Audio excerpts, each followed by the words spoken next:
Welcome to the EST Hangout. This is the EST Hangout, and today's guests are...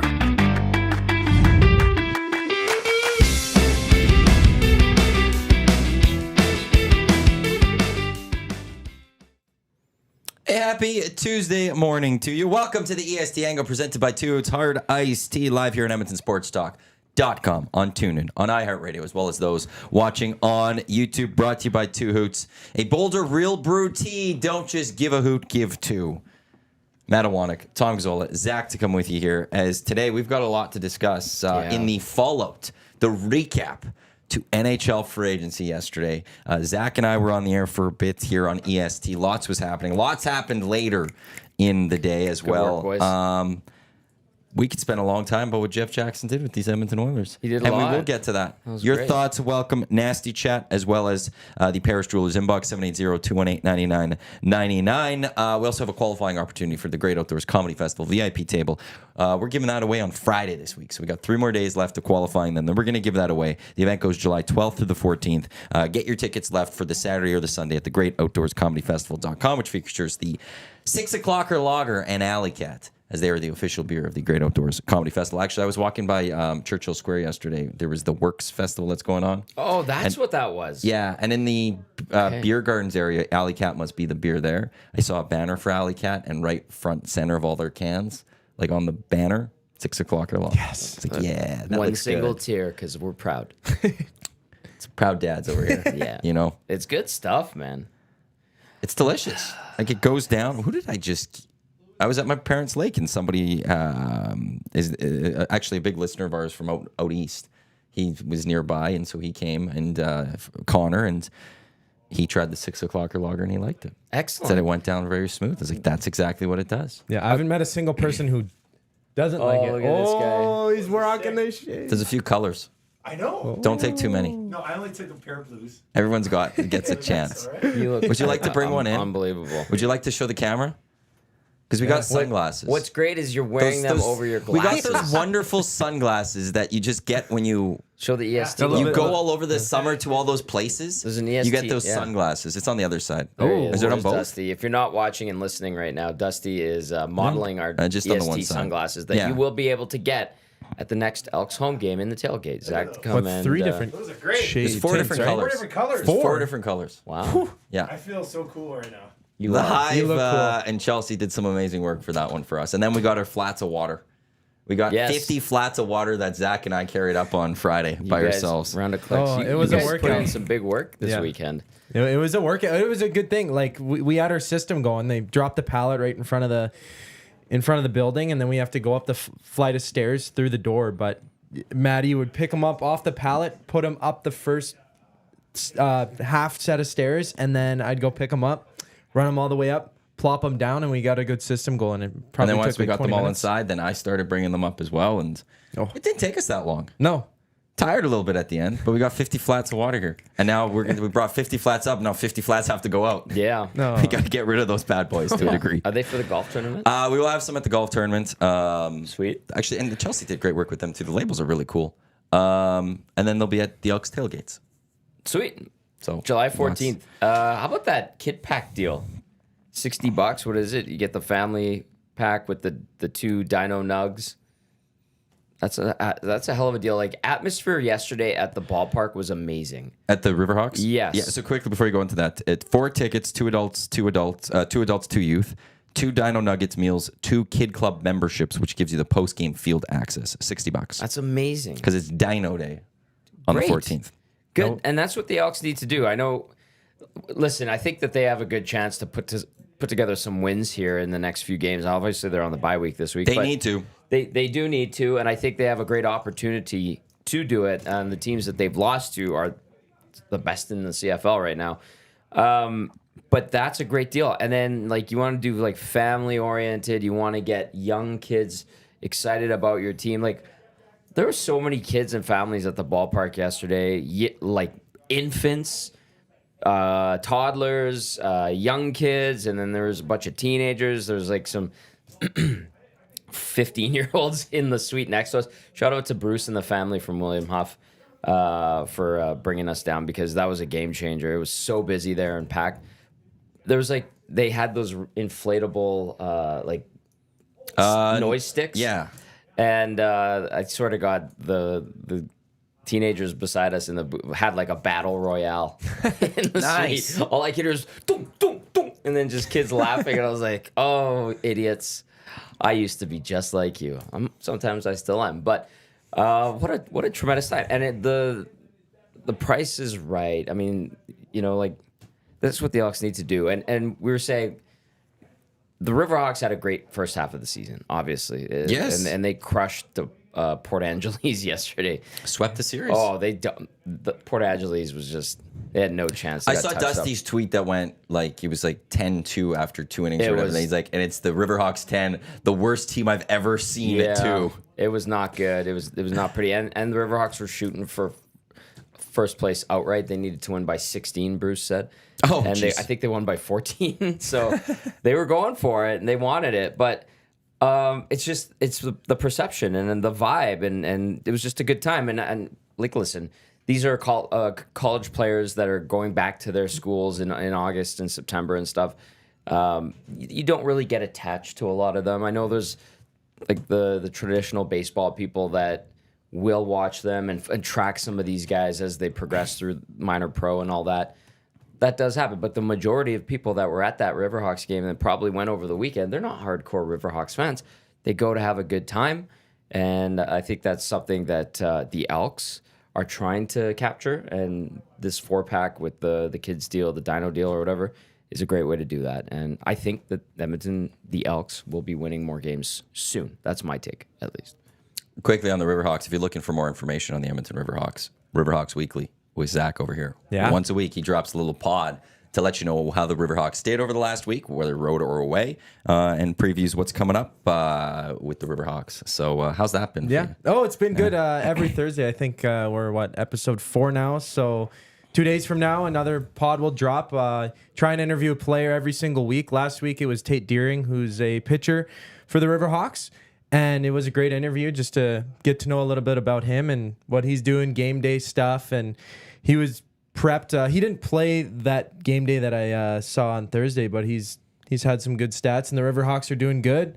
Everyone seems to be loving it. Everyone I'm talking to and interviewing loves the team. They seem like they got a good group of guys. Yeah, they had like 40 guys dressed yesterday in and around the dugout. So many guys in uniform, which is great. And they need that also because as the season progresses, we get to the end, people start going back to their colleges. Like if they make the playoffs, it's always weird because a bunch of guys are gone. Yeah. So you need that extra bench almost too, because when that happens, you could be playing down. Yep. And the one thing, and what Zachticum was saying is like, seems like a good group of guys. I was watching the dugout a little bit, and obviously they were crushing Port Angeles, but they were vibing, man. They had the rally caps, even though they were up by like 10. They the big sellies and stuff like that. It seems like a good group of guys, and then Bruce was saying that a lot of them they do some work around Remax Field and help out and stuff like that. So they're earning their keep, and they seem to be enjoying it, and the setup that they have is pretty damn good. So there's a vibe, and that's something I think the Stingers have tapped into that as well. And Stingers had a sellout a couple of weeks ago. I don't know if they sold out yesterday. But it seems like every time I've seen video or highlights or watched the game, the crowds have been pretty good. Winnipeg they're playing at Canada Life. Canada Life, whatever they renamed it again. They're getting good crowds there. So this is nice to see, and there's no reason why the CFL can't do the same. Well, and it's just we actually didn't really talk about the Elks last Friday. We're busy with a lot of other things, so maybe before we get to NHL free agency here, take a look at that game. But it's they just got to start winning. And the thing I will point to with the Edmonton Elks was last year they beat Ottawa, they beat Hamilton, they lost Labor Day in a close game in Calgary, and then that Saturday on the Labor Day rematch, which they ultimately won, that place was packed. Like it was 31,000 legit 1,000. We saw the Saskatchewan game earlier in the year, which they announced 30-some thousand. It was and there was a lot of Rider fans in that one too. That Labor Day rematch was a legit crowd, and it was, hey, you start winning again, look what happens. People show up. Look what happens when it's a little exciting because there's a buzz around a team that's coming in with almost went 3 straight, but 2 of 3, and the Labor Day rematch. That's all they have to do. Yep. And the schedule is there for this team with Ottawa, Hamilton, Saskatchewan as the next 4. Yes. The path to 500 is right there. Yeah. But if they can't win against Ottawa, then who are you beating? That's where I will have the issues. Because right now we say Saskatchewan, Toronto, Montreal, BC, they're the best teams in the Canadian Football League. Their combined record 10-1, 11-1, whatever it is now. It was 11-1, right? Yeah, but now after this weekend, maybe a little bit higher. Yeah. Toronto would have a loss, so there's 2 in there, 2 losses at the very least. But, okay, but then if you lose to Ottawa, then now you've lost to 5 different teams. There's only 8 opponents you could play. Yeah, I know. So if they're all great, then you're not. Oh, in they the end, aren't. right? Like, but that's the They thing. Like, aren't. so we talk about these first. Well, they're just really tough. Okay, well then you got to go beat Ottawa. And if you can't beat Ottawa, then something has to change. They're close. They're right there. It looks like they're getting set to win. And if they go beat Ottawa, I could see them all of a sudden rattling off 4 straight. But the flip side is if they lose to Ottawa, I sit there and go, I can't now see them win any games in any time. I'm not going to pick them for any of them because so far we haven't seen them win them. And they've lost 2 straight walk-offs, the walk-off field goals. 3 walk-offs in the games this week in the CFL. I watched the Ottawa-Hamilton game. It was pretty exciting, like especially that last 5 minutes. And I took Hamilton in that one. That was the only one I got wrong in our You're CFL destroying our league right now. I'm enjoying. I have to send that out. I love playing against the spread. It's a lot of fun. I hate the spread. I love Me, it. Zach, and Lucas are at the bottom. I'm in a pool. Reed Wilkins from Chad. Mm-hmm. He has a CFL pool with a bunch of people, and I forgot to get in on week 1, so I came in late. But I'm in middle of the pack, and I'm doing really well. But no spread in that one? No, actually, that one's a fun one because you take the 4 games of the week, and you get 10 points. And you could assign 10 points across the 4 games. So depending if you feel more confident in one than the other, every game has to have a minimum 1 point given to it. Okay. But if you felt confident this week about the Lions being the Elks, let's say, you could throw 7 points on it. And go weighted? 1-1-1 so that you're weighting it. So then if I threw 7 on BC Edmonton and I got it right, I get 7 points. Oh, that's good. That's a good way to play. So Wow, I'm actually doing pretty decent, straight up picking winners. Yeah. The spread I hate. I think spread. I've It's gone interesting. against the spread on the Elks every single game, and the Elks have 3 of 4 have beat the They're spread. right there. Yep. So it's been fun. Like I don't know. It's gonna be a wild ride in the CFL this year. And then like Harris being out for what they put him on the 6th game. Yeah. With the sprained MCL. So he was having a good year. And I don't even know who the backup. I was listening. Shea Peterson. Yeah, that's right. Because Dolagala's where BC now. Yeah. I don't know. I mean, although the Riders do have some pretty good weapons, it'll be interesting. We'll see what happens this week. But Elks need this bye week. They need the bye week. I think to just get away. Yeah. For not think. And then come back and hopefully just look on the positives Beat and the build wheels off off that the Red Blacks. to go see if they can beat the Red Blacks. And then Zach and Trev will be there on the 14th with the tailgate. Do you Rip enjoy City that? Step saying Elks tailgate is awesome. It is awesome. I loved it. That was the first time I've ever been to a tailgate. And you guys got absolutely plastered too. Not him. He you did. He had a drive. The other guy did. Yeah, He had a drive. I gave them all over to Trev. Mr. Mustache. The mustachioed one. I wish I could grow a mustache like You guys are going to have to reverse roles every so often.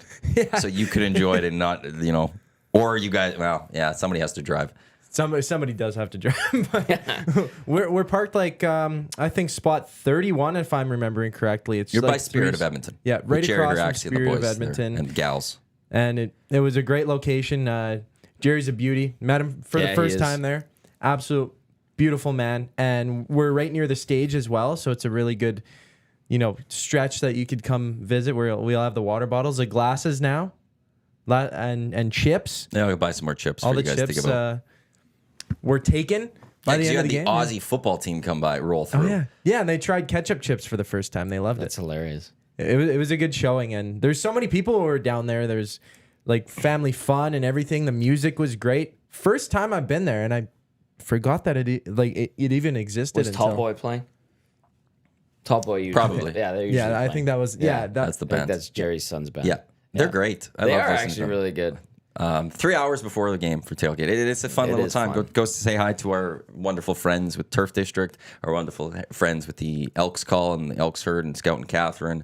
I get to Andrea enjoy- and Jason, Nasty Club members Yes. who have their spot. That kind of is the spot for Nasties, I would say. And then just overall, you could just go say hi to a lot of great people. But the tailgate's a lot of fun, and I will have to find a way to get there one game this year, like within that first hour window. Mm-hmm. Then bolt to Century. Oh, you'd be busy. So you could do it on the way, basically. That's right, because it is I could do it on the way. Yeah. Go stop at the Riverhawks or at the Elks. Yeah. Actually, I could probably park my car there. Yeah. Do the tailgate. Actually, how would I? If I'd have to first go to Sentry, drop things off at Sentry, come to the tailgate, drop things off. I can LRT back to Sentry, LRT to the game. LRT can get you there like really quickly too. So I got to figure that. I do have to make a pit stop at least once this year on the tailgate because I do have some FOMO with that. I am gonna see you guys. I'll get my FOMO taken care of on July 14th. Then I think I'm back on the sidelines the next home game. So that should be Like fun. the one after. Yeah, Because the 14th. Yeah, that's in the 28th. Yeah, Hamilton's in town. Yeah. Or you could also join us, Century Casino Sports Bar and Lounge, just off of Fort Road, where myself and Jay are for every Edmonton Elks game for the Green and Gold kickoff and post game shows. And the one thing I actually am looking forward to, July 14th, their daily special is the surf and turf. I gotta get one. And I want to try the surf and turf, and it's like $13.99 or something like that. And I'm like, yes, give me that surf and turf. So I'm excited about that. So What's the other special that they have? was Fergie's Project? Oh, Fergie's Project.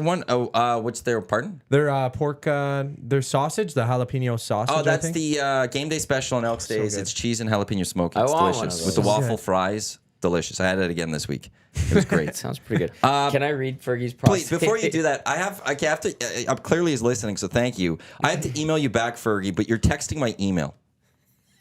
I'm getting those things that go like from Rogers, and it's your phone number, and it's sending to my phone to my email. So I've seen them. I got to get back to you, but yeah, I woke up to today to like the phone number like 3 times in my email. See, there it is. The number. All right, Fergie. So I've got, and I know it's him. So I'll get back to you, Fergie. What's he saying? Well, he does want to get some EST merch. I know, for and I got a Bash. message. I don't have any smalls.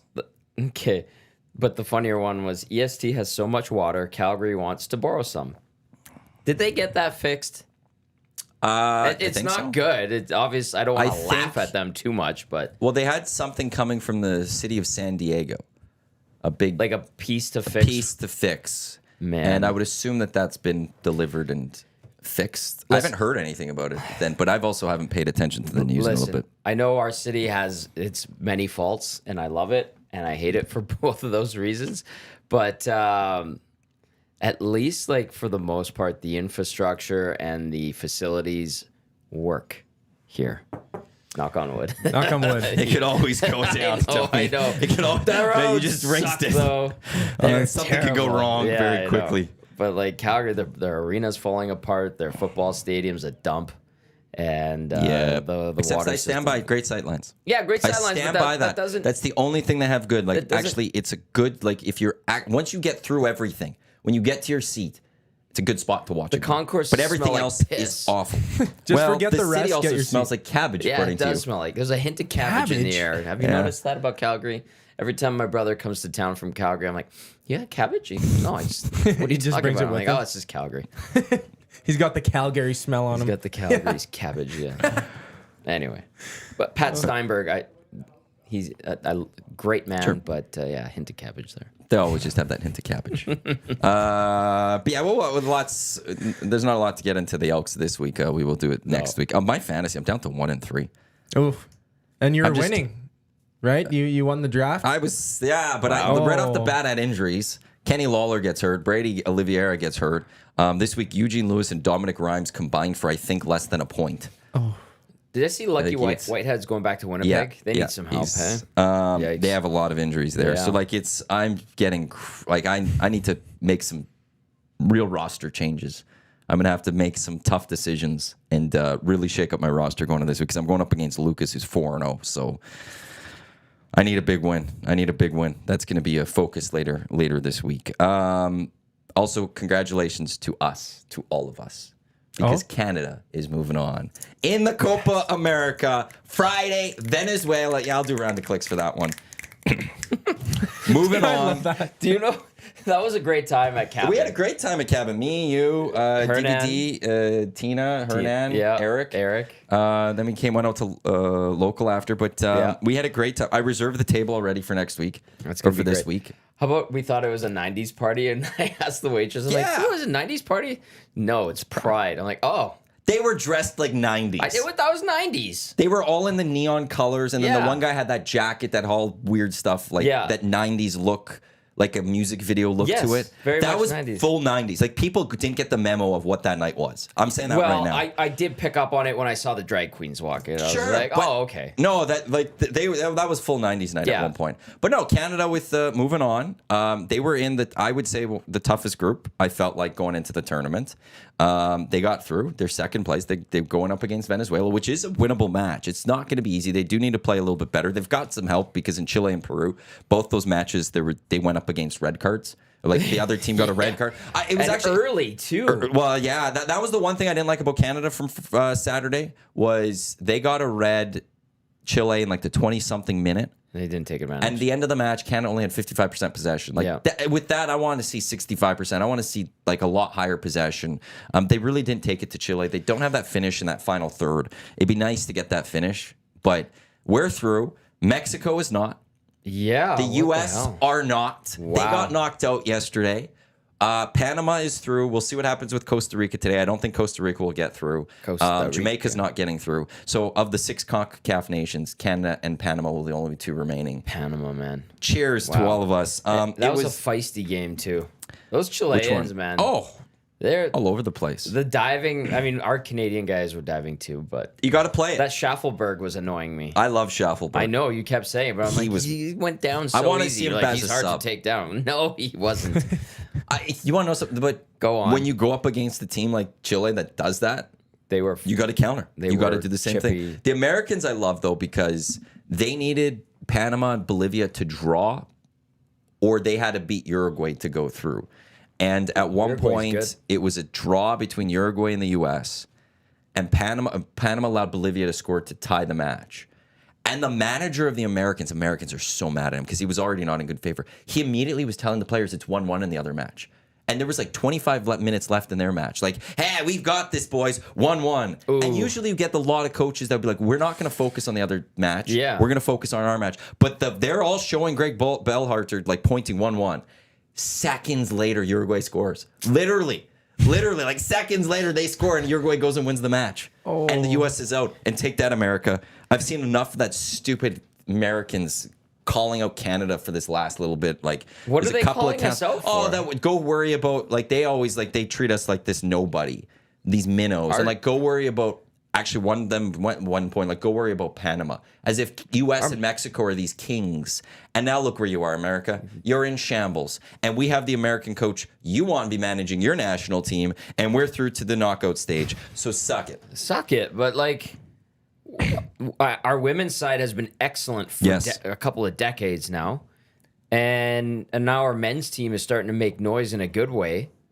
Like, take a hike. Worry about your own backyard. Oh, man. and they have a lot to worry about because they. Yeah. So the story of the Americans is this manager after the World Cup, his contract wasn't renewed, so they were in the search for a new manager. Okay. They interviewed Jesse Marsh, who ultimately is the Canadian Right. manager. They went back to Greg Bellharter to be their manager, so they stuck with him. A lot of Americans do not like him because he's not strong enough in their eyes. 1-1. And in the end, people want mass changes in the Americans, and we got the manager that they would love. So take that, deal with it. And Redbeard in the nasty chat going, let's go Canada. Love the U.S. and Mexico not making it through. Cheers to them and all the excuses. Attaboy, Redbeard. Cheers, Redbeard. Mexico and U.S. Redbeard's in Mallorca right now. Greece. Amazing. Whatever. I forget. Santorini. Santorini, yeah. No, not Santorini. Santorini. I'm sorry, How I'm did not you Greek. do in social studies? We didn't do much geography. Okay. Or was it?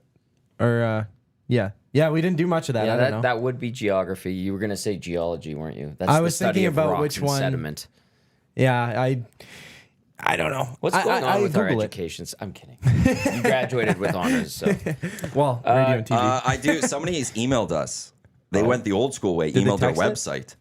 website. No, this was on our mail us, contact us on our website. All right, we still have that, huh? Steven says the pipe is put in place here in Calgary, but they are not fully up and running. Limited water use in effect until the 5th. Damn. Well, thankfully, it's almost done. Isn't the Stampede still like It's all a go. Everything they're doing down there is a go. Okay. So hopefully, it's all runs well there. Fingers You crossed. do want them to have that full Calgary water. Glenn also provided that update. Did he? So. Bronco Nick says Canada needs to start Buchanan, not Larea. You guys were saying that, weren't you? Well, yeah, like Buchanan's the interesting factor. Like it started with I'll start with Schaffelberg and work our way. Schaffelberg has been great off the bench for the first 2 matches. And there's something about that sub, to having that electric sub that you can get that comes on at halftime. Gives you guys, like, a it gives you quick a little jolt. jump while everyone else is their legs a little tired. They come with that jump, and he's been great through the They first put 2. Miller on. Terrible so they'd touches. they Even would- I recognize Miller that. was the starter for the first 2 Yeah. in a way too. But when it came to Schaffelberg, it was like, okay, well, I kind of want to see him as a starter because can he do this for a whole match? After the Chile match, I go, I want Schaffelberg as a great sub. Okay. The Maritime Messi or the Canada Messi is what he's called. I would love him though as the sub. And then Buchanan though he made a change this year, I think it was, to Italy, Inter in Italy from his club in Belgium. So he hasn't as much playing time. And so I wonder if he just hasn't looked the same. But then he came on a sub against Chile and he had a couple nice runs. Yeah, he did. And so maybe that was the Did he set up the goal that got called back on the VAR? was that him? I think Oh no, that the was him. linesman had it. Yeah. Yeah, that was him sending was, it in. yeah. But he's got that speed on the edge, and I didn't see that through the first 2 matches. And finally, we saw it. So I do like Tejan to start, and then you bring on Schaffelberg after. Liam Miller, I'd never want to see the pitch again in this tournament. He was when It he was came not on, me and good. DVD were like, not him, and you then picked up on it all. I and was every like- time he touched the ball, there was an error. Giveaway. It was a He turnover. made the wrong decision Yeah. every single time, and he's too slow on it. Bad so I don't want to touches. see him out there. Larea is a guy that it's like I don't mind, I guess, as a sub. I wouldn't have you can't start the match. Like to me, yeah, I wouldn't have started with him there. But yeah, as Redbeard's saying, one at 6:30 over there. You need Larea for the dirty games. That's the thing. Larea is a dirty. Is he the one that threw the elbow? Or was it someone else? No, that was I think Bombito. Bombito, he's I dirty. think Bombito. He's a little dirty. No, Larea is the one though that going into the Peru match, the manager made a comment of it's going to be a fight or something, and immediately Larea was starting. Larea is the one that won't be afraid. He will get in there. He'll mix it up with anyone, and he'll so he's that guy. So you need him for that, but doesn't fully provide everything else. Kone didn't see the pitch until the end. I don't know. We'll see what it is. Schaffelberg, have him as a sub. Tejan to start. That would be the big thing I would do. I think the team's missing Sam Adekubi, I think, as well. He was great with Alphonso Davies as a pairing on the left side. Alfonso hasn't really shone this It was tournament quiet yet. that game. Yeah, I haven't seen enough from him on that. But Friday, Canada, Venezuela, 7:00. It's a big match because if we win, we're going to the semifinal of Copa America. And if you get to the semifinal of Copa America, you're guaranteed at least a 3rd place match, and it means probably a rematch against Argentina as well. Which how cool is that? Cool, but scary. Very 100%. daunting. Although they were good until the Argentinians in the second half really took it to Canada. First half, Canada kind of held their own. And look, and if we go lose to Argentina in a semi, I don't care if it's 5-0. We're in the semi of Copa America the first time ever in Which Copa is America. a huge I'll take deal. that. I will take that. Surprisingly have been watching a lot of soccer lately. I didn't think I would be, but I'm like, I'll watch this match. And it goes quick, so thankfully it goes quick. 2 hours. Yeah, I forgot how fast they are. I never watched them before. But it's 2 hours minimum or guaranteed. When we get to the knockout stages, it's a max extra hour. If it goes to extra time, that's 30 minutes. If right. it goes to penalties, it's usually going to take 20 minutes, whatever. Right. It's either 2 or 3 hours. That's it. It was great programming radio stations with soccer because you always knew.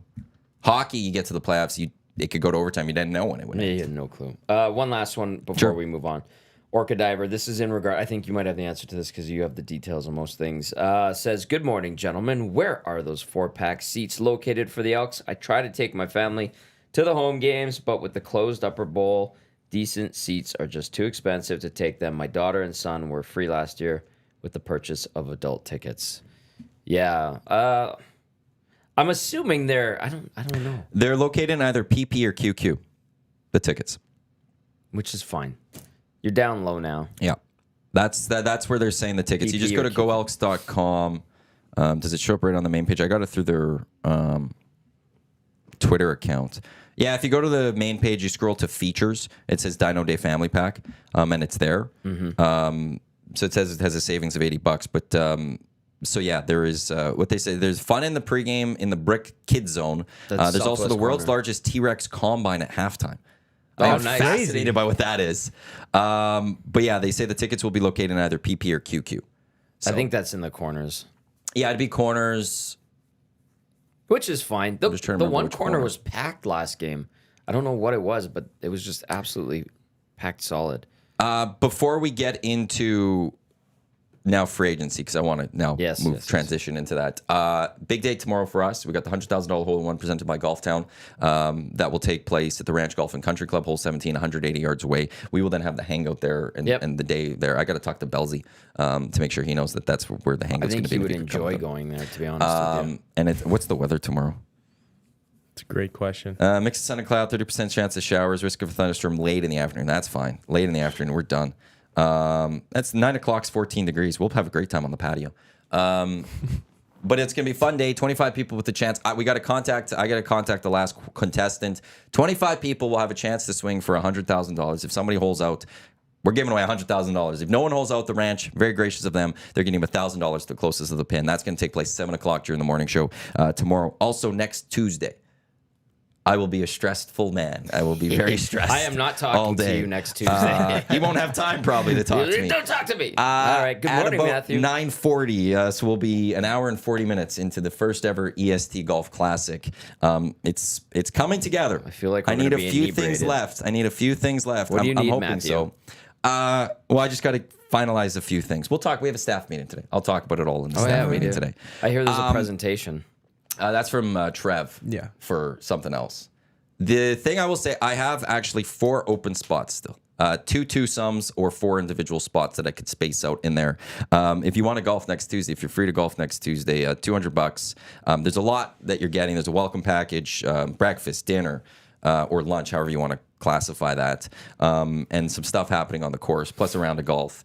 Email me, matt@edmontonsportstalk.com. I just have, that's it. Let's go. That's it. This is going to be this is going to be packed. So if you want to get in, matt@edmontonsportstalk.com, whether it's a twosome or you're an individual, message me today or tomorrow. I'm hopefully going to have it all locked up by tomorrow. So not a lot of time left. It's fingers crossed. It's a great time. Clausen was saying with the forecast, it sounds like it'll be a good one.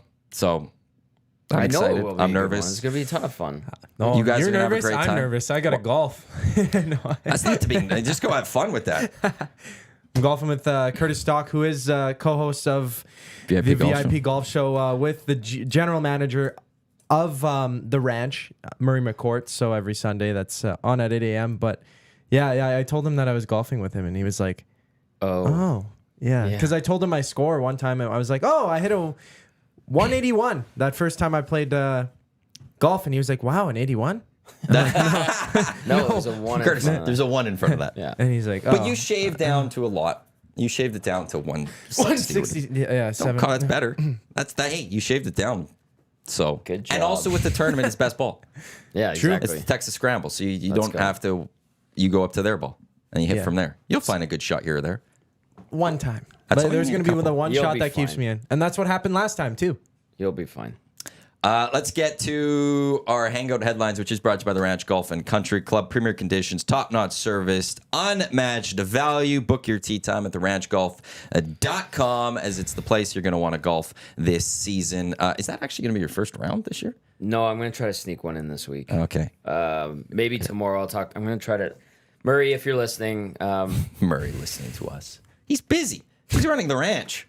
Murray, if you're listening, after we're finished the hangout and oil stream, maybe I sneak out there for one. At least I'm bringing my clubs. I need to at least hit the range or something. Actually, that's a great idea. Yeah. I need to go chipping. Yeah. I should go do that. Yeah. Thank you. That's a good Yeah. idea. I Ranchgolf.com. Book your I'm tee time. it's I have not golfed and it's busy. So Well, I've golfed more than you. you have. Yeah, Wow, that's- yeah. You actually might have golfed more than anyone in this building. Because has Trev gone golfing yet? I don't think he's. I don't think Dusty. so. Oh, Dusty went on that trip. Yeah. So That's he's right. got a couple rounds. So you're And number Eric 2. doesn't golf. Yeah, definitely. No, he'll just be a great caddy next Tuesday. He's the best caddy. Who won free agency yesterday? Is it the Oilers? Nashville. Is it the I Preds? think. You still think it's the I Preds? think because Edmonton is a good team and has remained a very good team, which is excellent. And I don't know. I didn't see a lot of complaints. Just a lot of questions about cap and stuff, and then what happens with so and so and so and so, which we'll dive into. Yes. Which is good. That's a great problem to have, and pleasant surprises there. But Nashville, I think, just in terms of an overhaul. However, I said it to you and Zachticum yesterday. They are still old. The Preds are still old. Like the guys they brought in are not young. The Oilers were the oldest team in the playoffs last year. Edmonton's guys aren't that young either, so. I think Nashville's right up there. If it turns out, I mean, signing those 3 players for the long deals that they got, Stamkos, Marchessault, and Brady Shea, it easily looks like the winner outright. Yeah, like keeping right away. Saros. Like right at the top. It Yep. was like, okay, you did that. And then also signed a backup goaltender that I'm forgetting the name of right here. I don't know. Nashville? Yeah, they signed somebody on the back end too. All their signings were solid overall. They signed Scott Wedgwood. Oh, yeah. Right, Dallas two-year wanted deal. to keep him, and I guess he's a really popular guy. Glue guy, like Calvin Pickard, kind of. Yeah, and then Vinny Hinostroza as well. 2-way contracts, Okay. 3 others, whatever, and then extended Alexander Carrier as well on the back end. Yeah, So, he got a like nice solid. contract. Oh yeah, So now Brady Shea comes in there. That should support Roman Yossi. Carrier is taking a step forward. Like, You got a great goalie. you got the goalie. Locked up. They now, if they're committing to Saros and they have Askarov, who they said they want back in Milwaukee next year, but he's almost like ready to the point where they were entertaining the idea of trading UC Saros, then you have an asset in Askarov that you can use to flip into a player or obviously a high pick probably. So that's a good situation too. But Nashville, I think, all of a sudden bringing in Stamkos and Marchessault, that gives them some layers to their offensive prowess because that Forsberg, O'Reilly, and Nyquist line was really humming, but they just didn't have anything behind that really. So now they do.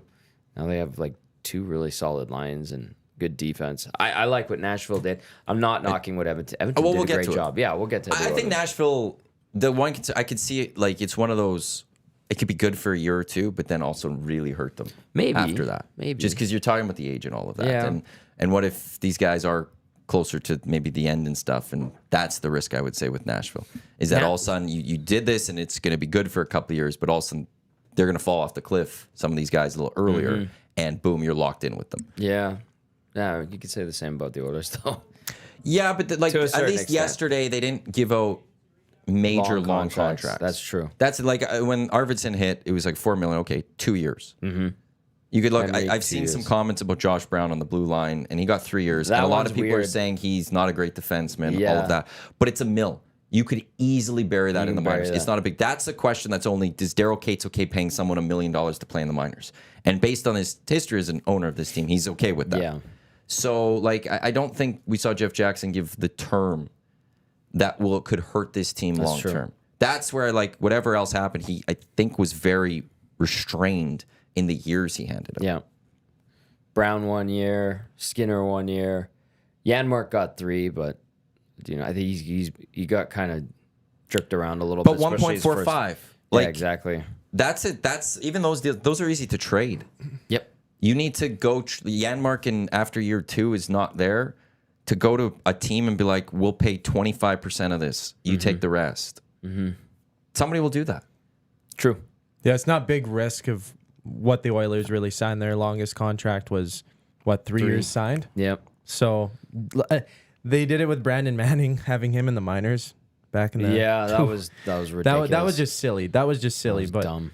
I mean, as so you said, stupid. there's a history of doing it. So I don't think signing Josh Brown for that contract, like he has the advanced stats I saw all over. His advanced stats are technically worse than Ceci, and I'm not a huge stats nerd in that sense of looking at the WAR and whatever. I don't even know all of them, but I mean, he can come to this team and play better. He hasn't played on that strong of teams. He came from the Coyotes. He played on the Senators. So there's also that factor in it that maybe you didn't have the team around you to actually play your game, but that could just be excuses. But Well, and he's also like the 7th defenseman, maybe the 8th defenseman of this team. Yeah, with Stetcher coming back. Well, too. Stetcher was a could surprise. potentially be ahead of Ceci. I think he I will think be. some people at some point this upcoming season. I don't know if Cece's going to be here. Okay, we'll get to that. I guess right now, Sure. they do. They're minus almost $2.5 million in projected cap space. They're over by $2.5 million or so. So Anaheim clearly they Ducks have need to, some cap to eat. and they still need to get Holloway and Broberg signed. Correct. There's 2 natural guys to look at: Kane and Ceci. Elliot Yes. Friedman, I know, threw out there a little bit yesterday. I didn't go hear I have to go back and listen, but I guess there's comments that he alluded to the fact that things have really soured between Kane and the Edmonton Oilers. And he threw out there the idea he doesn't know if there will be a second buyout window for the Oilers, but if there is, maybe a buyout. That's always a possibility with this no trade No move clause, clause. Right? No move clause. So that's going to be Like, hard I'm to seeing work a lot around. of people build their lineup for the Oilers and throwing Kane in there. Don't. And I would say, I would say don't for two reasons. Now, I don't think they could do this for the cap. It'd be almost impossible to do it with the cap reasons, but I could also see them trying the LTIR with Evander Kane. Yeah, you were talking about that a little bit yesterday with the. There's a lot of stuff there. I'm just gonna say this. Like, I had an athletic therapist text me yesterday after seeing like some of the Kane discussion about how to treat the athletic pubalgia he was dealing with. Thank you. And this AT said that you don't treat that with injections. I need to ask Cass, because Cass had it, but Cass had a pretty bad case where he needed surgery.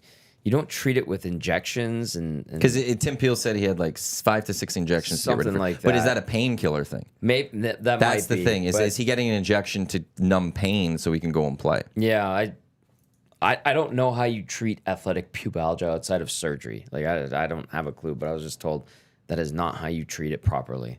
So I don't know. There's a lot starting to surface there, and there were rumblings of some issues throughout the season.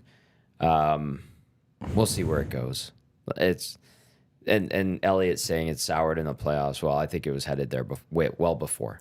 I mentioned it, I don't know when at one point, but throughout this season, there have been a number of different reports that we heard across the line about Kane moving on. And I pointed out there's a reason that's being out there. Yeah. Don't be surprised if the others are trying to move him this offseason. I had a couple people that really didn't like me There for were saying people that didn't like it. But Look at what it's he like- does to the community. It's like, yes, he does that, and that's But they good, didn't like that I was even just hinting that, the Oilers might try to get rid of him. But this is what was laid out there. There's a reason all those reports came out during the season at various moments. Was the groundwork was being laid for today. Yes. The groundwork was being laid for this weekend, where the Oilers are now looking and going, how do we move on from this? Yeah. That was always going to happen. That's not even a history of Evander Kane. That's just you got to read what happened this season. Yeah. So now it's just the situation is how they get rid of it. And if that buyout, like to hear buyouts was to me like, whoa. Yeah. But that is the easiest way potentially to do this because Evander Kane has that full power of I got no move clause. Which I was just gonna say that's a pain in the ass that they gave him that no movement clause. It's biting them right now. Another thing too on Jack Campbell, good for him getting that deal with Detroit. Detroit's got a Cam Talbot and Jack Campbell. yeah. I don't know what's gonna happen with that goaltending there, but they did try to trade Jack Campbell, like I said they would. Apparently, the return and the asks were like ridiculous. That there's no wiggle room. That they're like the last resort was the buyout, which they had to go that route just to get him off the books. But they tried to trade him, and apparently teams were just trying to take the Oilers to the cleaners. And good on them because the Oilers signed him to that terrible contract. Well, I would say, one, I don't think the Oilers get a lot of love from across the hockey. You got McDavid They and do Leon. not. I don't think there's a lot of teams that want to help them out. They don't have that. Yeah, I that's also right. wonder how many people look at Jeff Jackson and go, while he's a longtime agent, this is a rookie GM. Right now, like he's not GM, yeah. but he's handling it all. And I wonder if there's maybe some GMs going, this guy who's never done this before. I'll show him. But Jeff Jackson that's was where an I think- assistant GM in Toronto. Plus, he's got the agent history. I know it's different than. But that's where I wonder if maybe a little bit of the pricing was because, like, people are going to Mike Greer and Craig Conroy and getting like whatever they want from those two. I wonder if that was like they were trying to get whatever they want from Jeff Jackson, going, you need to get rid of this guy.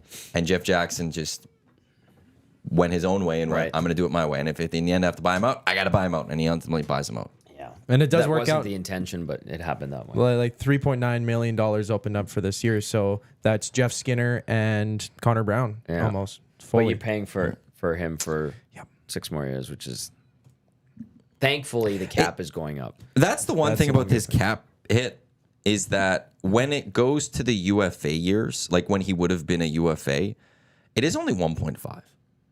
Yeah, And by then, when do I think? The cap's going to be over $100 million. It's going to go up That's big not time. too bad. Because by the time Connor's contract kicks in, which will be... So Leon's contract kicks in 25, 26. Connor's contract will kick in 26, 27. I think it'll be $100 million at that point. So the year after is when Jack Campbell's contract kicks in. So you're talking about $104, $105 million cap, maybe $103 million cap, and only 1.5 is going to Jack Campbell. So it should be manageable. I don't know what an Evander Kane buyout would look like. I should do that right now before Cap Friendly goes away on us. Yeah, I had that open just now, and he's making 5.125 until the end of 25-26. I'm not sure what a buyout would look like there, but man, I got to say it again. Cap Friendly's going to be gone. What, the 5th? Yeah. Oh, it's going to be a sad day. I'm going to be in mourning. This text comes in and says, things with Kane and a team have soured. Who could have seen that coming? LOL. I know. Shocking. Exactly. No. If they bought out Kane based on Cap Friendly, which used June 15th of the date, I don't really want to change that. Oh, can I? Let's go July 15th. I don't know when the buyout would officially be. His cap hit this year would be 3.5, so you'd only have a savings of 1.625, so that's not enough for what the Oilers need. No. Next year's 2.25 cap hit, and then the 2 years after it'd be 1.125. The thing with It's him not is too like bad. you've got a player there. When When it comes to playing the game, when he wants to be one, he's excellent. He's still very effective. you want that player in the playoffs. Yep. That's the type of Yeah. player you absolutely want in the playoffs. Yeah. So that's where maybe this is an LTIR situation. Maybe. Well, and with him inked in the lineup right now, it goes Nuge, McDavid, Hyman, Holloway, Draisaitl, Arvidsson, McLeod, Nugent Hopkins, Kane, Janmark, Henrique, and Browner. Mix it up however you like, but probably slotted in that third line for Kane.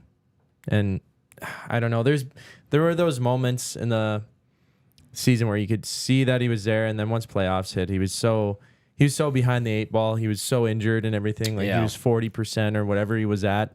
And it just, you could watch not it in his helping. game that he wants to be there, which is great. He wants to play, but if you're not producing or anything, it's so hard to put him in the lineup. To the point where it was hurting the team, right? Yeah. You're putting in a guy that you couldn't really play. He was standing up. You could see him, grinding his teeth and grimacing and all that. So, yeah, I mean, you're right. Like, it was a detriment to the lineup at the end of it. This text came in. This is in regard to the buyout window. Maddie, you might have the answer to this, but I think I know parts of this. This text says, I thought the buyout window was closed out unless they take someone to arbitration. There's a second buyout window that you were alluding to. And I think it's through arbitration. You have to be on the playoff roster. It was the at a roster was certain- like March 1st or something. Oh, March 1st, yeah, because That's- Jack that's Campbell what we would not have discussed. qualified for that Yes. because he was not on the... Yeah, March 1st. Yeah. Something like that, because we And looked then that there up was on the a oil playoff- stream. Yeah. We were talking about it last week. Yeah. So in this instance, if they were to... Which they have 2 RFAs. Explore and that I don't route. know if they could go to arbitration with either of those 2 in Holloway and don't- Broberg. I think you want to just get them... I know, but taken care could of. you go to the camp? Because you could take a player to arbitration, the player could take you to arbitration. Yeah. Do you go and take one of them to arbitration? That would be bad to do. Although... Where you have, but like, because it could settle before. I think that I have to look it up. because it sets a clock, right? Yeah, but I think when it comes to the buyout window, is you don't have to actually go through it, the arbitration. I think you can settle. So, do you go to one of the players' camps and just go, look, we're gonna claim you for arbitration, but we need this buyout window. We still want to negotiate and get something done separately. Maybe. Could you do it that way type thing? Buyout period. So this is from Puckpedia. Teams will receive an additional buyout window if a player if a team has a player go to arbitration and is either settled or awarded, the team receives a new 48-hour buyout window beginning 3 days after the arbitration settlement or award. The only contracts that are eligible to be bought out in this window are players with cap hits greater than $4 million, which he would have, Yes. and we're on the team's roster as of last trade So deadline. he qualifies for that. So Kane does. if you could take Broberg or Dylan Holloway to arbitration, and I forget what the rules are to take someone to arbitration, We got a text that says they don't have arb rights. so then I don't know how they would have a second window. Yeah. That'd be Also, tough. just it doesn't even make sense to me to buy him out when buying him out doesn't give you the full cap savings you need. You still then need to make Yeah. another move. Yeah, I'd want to make a move if I'm Jeff Jackson / the next GM, where it's clean. I'm now under the cap. Which is where maybe then that's Cody Ceci because his 3.25 gives you others even $1 million in cap space. I think somebody would take Ceci and use him. yeah, he's a serviceable player. He can play He's on a still lot of teams. serviceable. Like, is he Stanley Cup contender, Stanley Cup championship quality? Like, does he reassure you in his ability? not for everyone. But I think there are teams out there that would look at his contract and be like, we can use a Cody Ceci. He's a good guy in the locker room. He's a decent defenseman in the NHL. I'm a team that's just out of the playoffs, on the way up type thing. I need a defenseman. I would take Cody Ceci. He's meat and potatoes. He's good. Like, yeah, you're the Boston Bruins. You're the Edmonton Oilers right now with who they are. You're the Florida Panthers. Yeah, you don't want a Cody Ceci. You have higher aspirations, and he doesn't help you get to those to repeat or get there. There's a lot of other teams, though, that could still use Cody Ceci. Well, like Anaheim's like $8 million under the cap floor, which is huge. Like to see that, to be under the cap floor, not under cap space, the max salary cap hit. Mm-hmm. I mean, that could be a team that could take him on. Honestly, sending him really anywhere to get that $1 million, like it'd be hard to buy out Kane or move him, and I don't think he'd want to go. Here's a scenario. This is a hypothetical. What if, with the signings and everything, and if things have soured like Elliot alluded to, what if it becomes such a bad situation for the player, Kane in this instance here, that he just says, yeah, I'll waive my no move to go elsewhere because I can see where it's going here. Could that happen? Potentially, I suppose. The flip side is, what type of person is Evander Kane in that sense? Is he one that would be like, yeah, I don't want to be around this, or screw Vengeful. that. I'm going to stick around, and you got to deal with that. I'm not leaving. Or they could be like, listen, man, like we don't have a spot for you on the lineup. We can get you out of here. You can keep making your money. Would you be open to it? But he could keep making his money still here. I know, but like, do you want to play? Do you want to get another contract after this one's done? Like, what do you want? Like, so maybe that conversation has to happen. I don't know. It's a hypothetical. Like maybe it gets to the point where like Evander is looking around and he goes, well, they don't want me here, or where am I fitting in? Oh, I'm not a second liner or top Chris six guy Knobloch sits anymore. there and says you're going to be on our fourth line. Yeah, You're going to get 8 minutes a night. And the uproar that would come with that from the outside would be insane. Because it's like, you got a $5 million fourth liner. I don't know if there would be full uproar. I think there would be. The reason I'd say I don't think there would be is because the actual team is actually really deep right now. And I think a lot of people could sit there and go, that's just because this team is deep, that Evander Kane has to be on the fourth line. It's not like years past where it's, why is Milan Lucic on the fourth line at his price, where he's not producing, and you have so many holes. That's $6 million. Whereas right now with the Oilers, at least like especially when you're looking forward, there's not real holes. They are just a deep hockey a lot team. of good forwards. And there's a lot of depth, and they sit there. Well, naturally, where else is Evander Kane going? If he's on the fourth line, I can see where there's not a lot of, from fans at least, not a lot of uproar, because it's just the case of, well, look at who's moving down, who goes into that spot, who you bumping down the lineup, wouldn't bump anyone down type thing. So, well, because the way that Brown played in the playoffs, if he comes out once the season hits and starts playing like that, that's already a lot better than how he played starting the season before he ended up getting his first goal in the regular season, and that kind of kickstarted his play. And he's great on the penalty kill and everything, so you could have him on the third line, right? Likeable guy in the room, too. Yeah, he loves it here. He took the pay cut. So did Henrique. Yep. He's there. It is a very deep team. So Kane could really slot in on that fourth line. If Holloway comes up to the second line, there's Jeff Skinner now.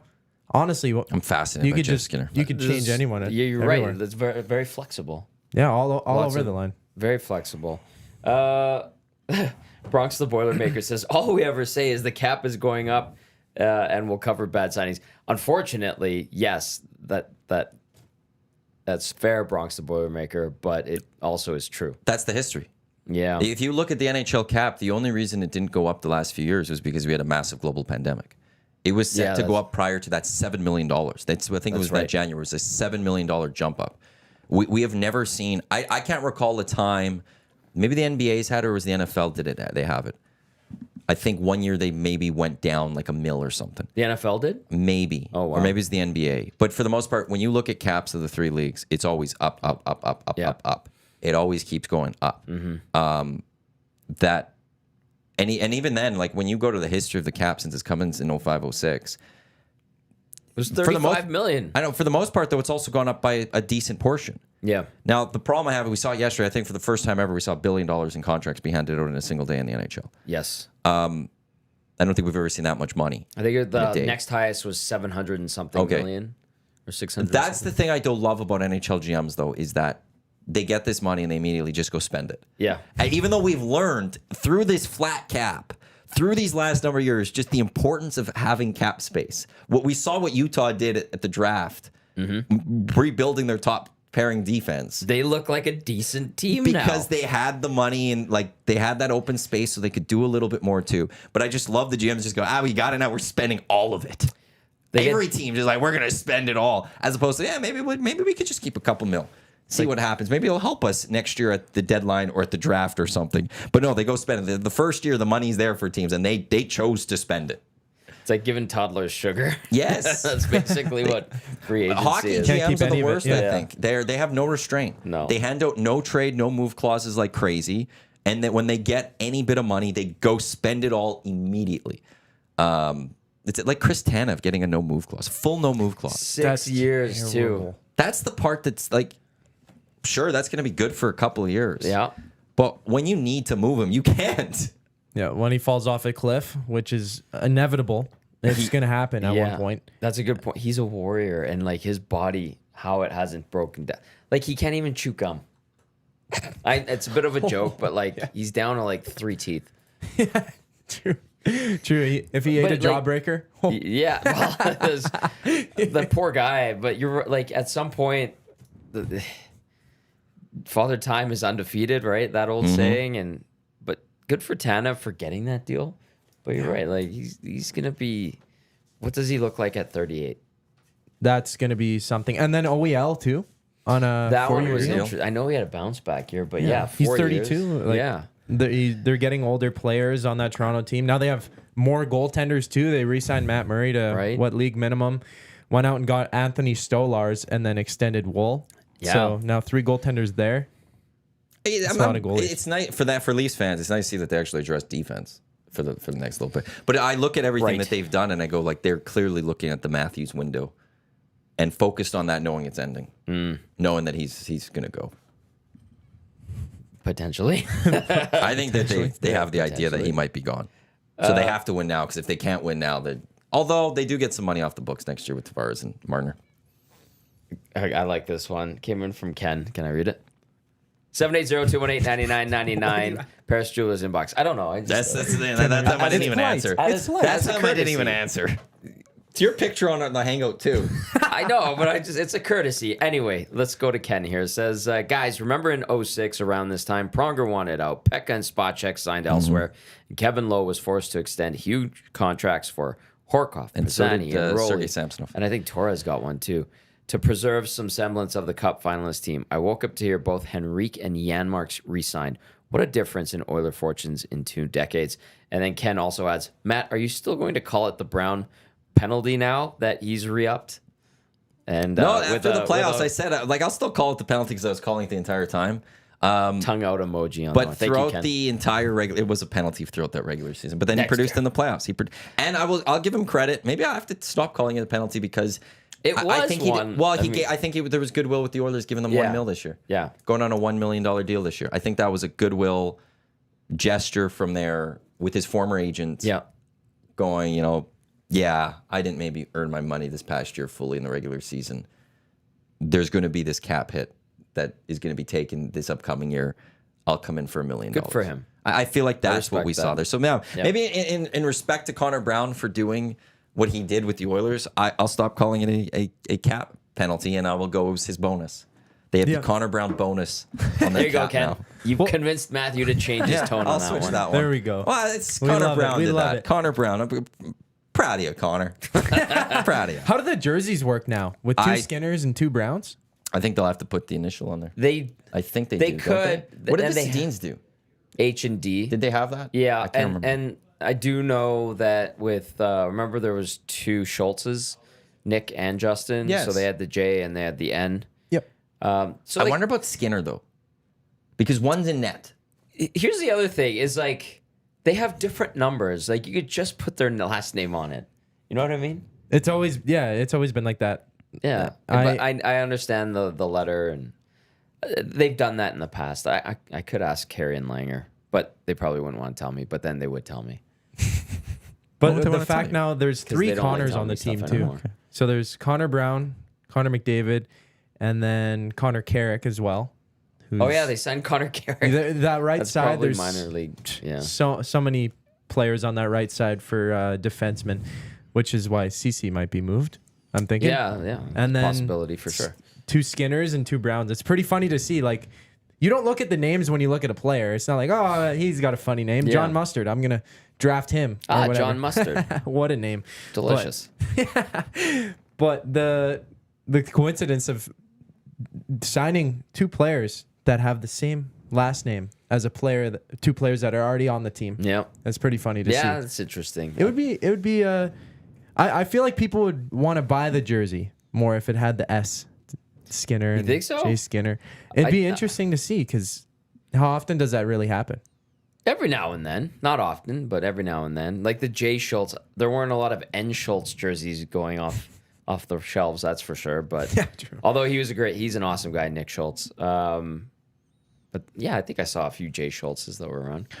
We're getting NHL schedule release. We're going to start getting that today. Yes. The NHL putting this out 8 minutes ago, just the opening days. ESPN will have a triple header on October 8th. I think this kicks off the NHL season. Sweet. Although I think there's some European games this year I think- prior yeah, there prior are. to some of these. But you got the Kraken home to the Blues at 2:30. The Is October this on a 8th. hole? Is October 8th? Is that We have Thanksgiving, I think. Then do the Americans have a holiday on our Thanksgiving? Yeah, I think there is it. There is one that Okay, because the Kraken are home basically 1:30 in the afternoon. that might be a Then the Panthers Bruins at 5 our time, and then Utah has their home opener against the Blackhawks at 8. And then there's a doubleheader on the 9th for TNT, which is Rangers Pens, followed by the Golden Knights in Colorado. Sportsnet tripleheader October 9th. It's the Leafs in Montreal take on the Canadiens. And then there's 2 games at the same time. Oilers hosting the Jets, the Canucks hosting the Flames. And then Monday Night Hockey on Amazon. oh right. October 14th, the Canadians and the Penguins at 5:30. So the very first Amazon NHL game, October 14th. That's the NHL face-off that their countdown is on. We're now just waiting for the rest of. Oh, they've got the Amazon Prime schedule out. Can't wait to buy more subscriptions to. Let's see how many try Oiler and games watch the there are. same games. 1, 2, 3, 4 Oiler games are on Amazon Prime this year. Oh, it's a video. Stop. I don't want the video. Pause. What's the stupid thing? It goes away. I'm trying to look at the damn schedule. November 4th, the Oilers are home to the Devils. That will be on Amazon Prime. November 18th, the Oilers are in Montreal to take on the Canadiens. That will be on Amazon Prime. December 16th, the Oilers are home to the Panthers in the Stanley Cup rematch. Sick. That will be on Amazon Prime. Some good And then games. not until April 14th when the Oilers host the Kings in what will be the preview for the first round matchup between the Oilers and the Kings for the 4th straight year. That will be on Amazon Prime. So the Edmonton Oilers with 4 IV. games on Amazon Prime this year. Most of them early, though. November 4, November 18th, December 16th, and April 14th. So get that Amazon subscription going if you want to watch the Edmonton Oilers. Or find the other ways to watch sports, which other people will know how to do.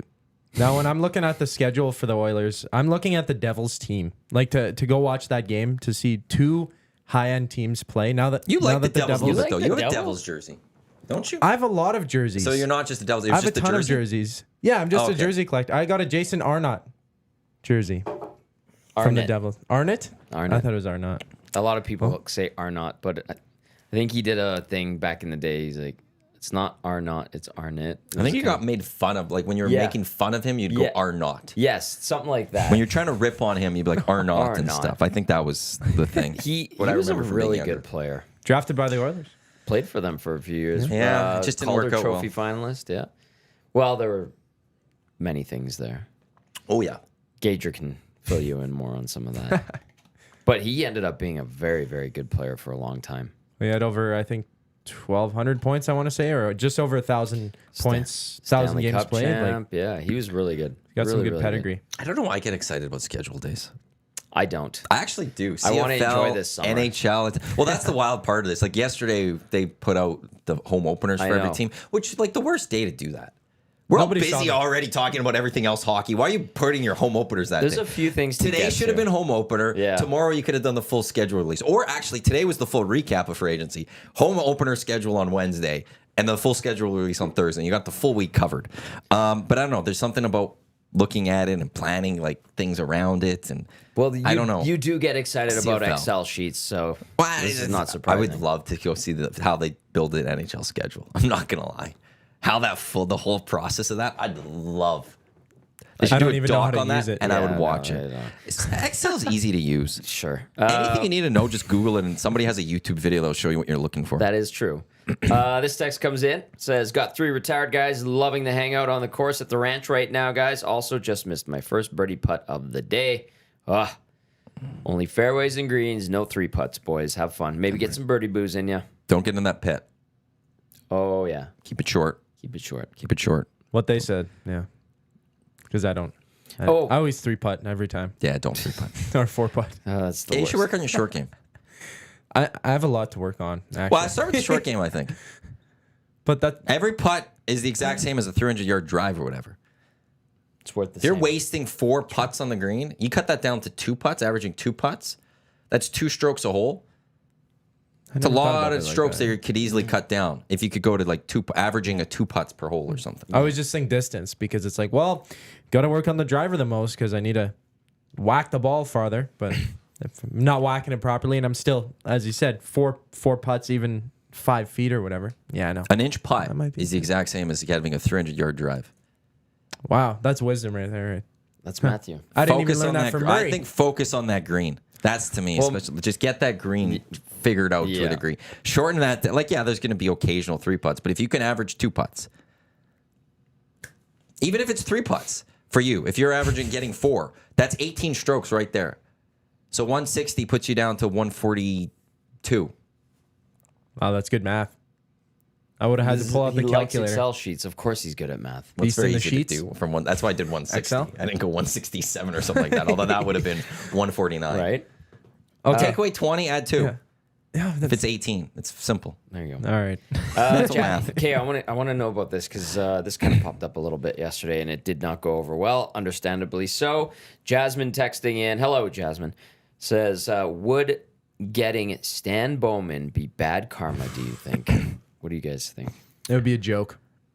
It would be a disgrace overall to the franchise getting Stan Bowman. The fact that he was even going to be reinstated into the NHL is just bad karma all over. The NHL shouldn't have even touched that with the 10-foot stick, and it's a bad look overall. So if It's not a good look at all. And that was a news. How about the news dump too in the middle of free agency and the schedule opening day release?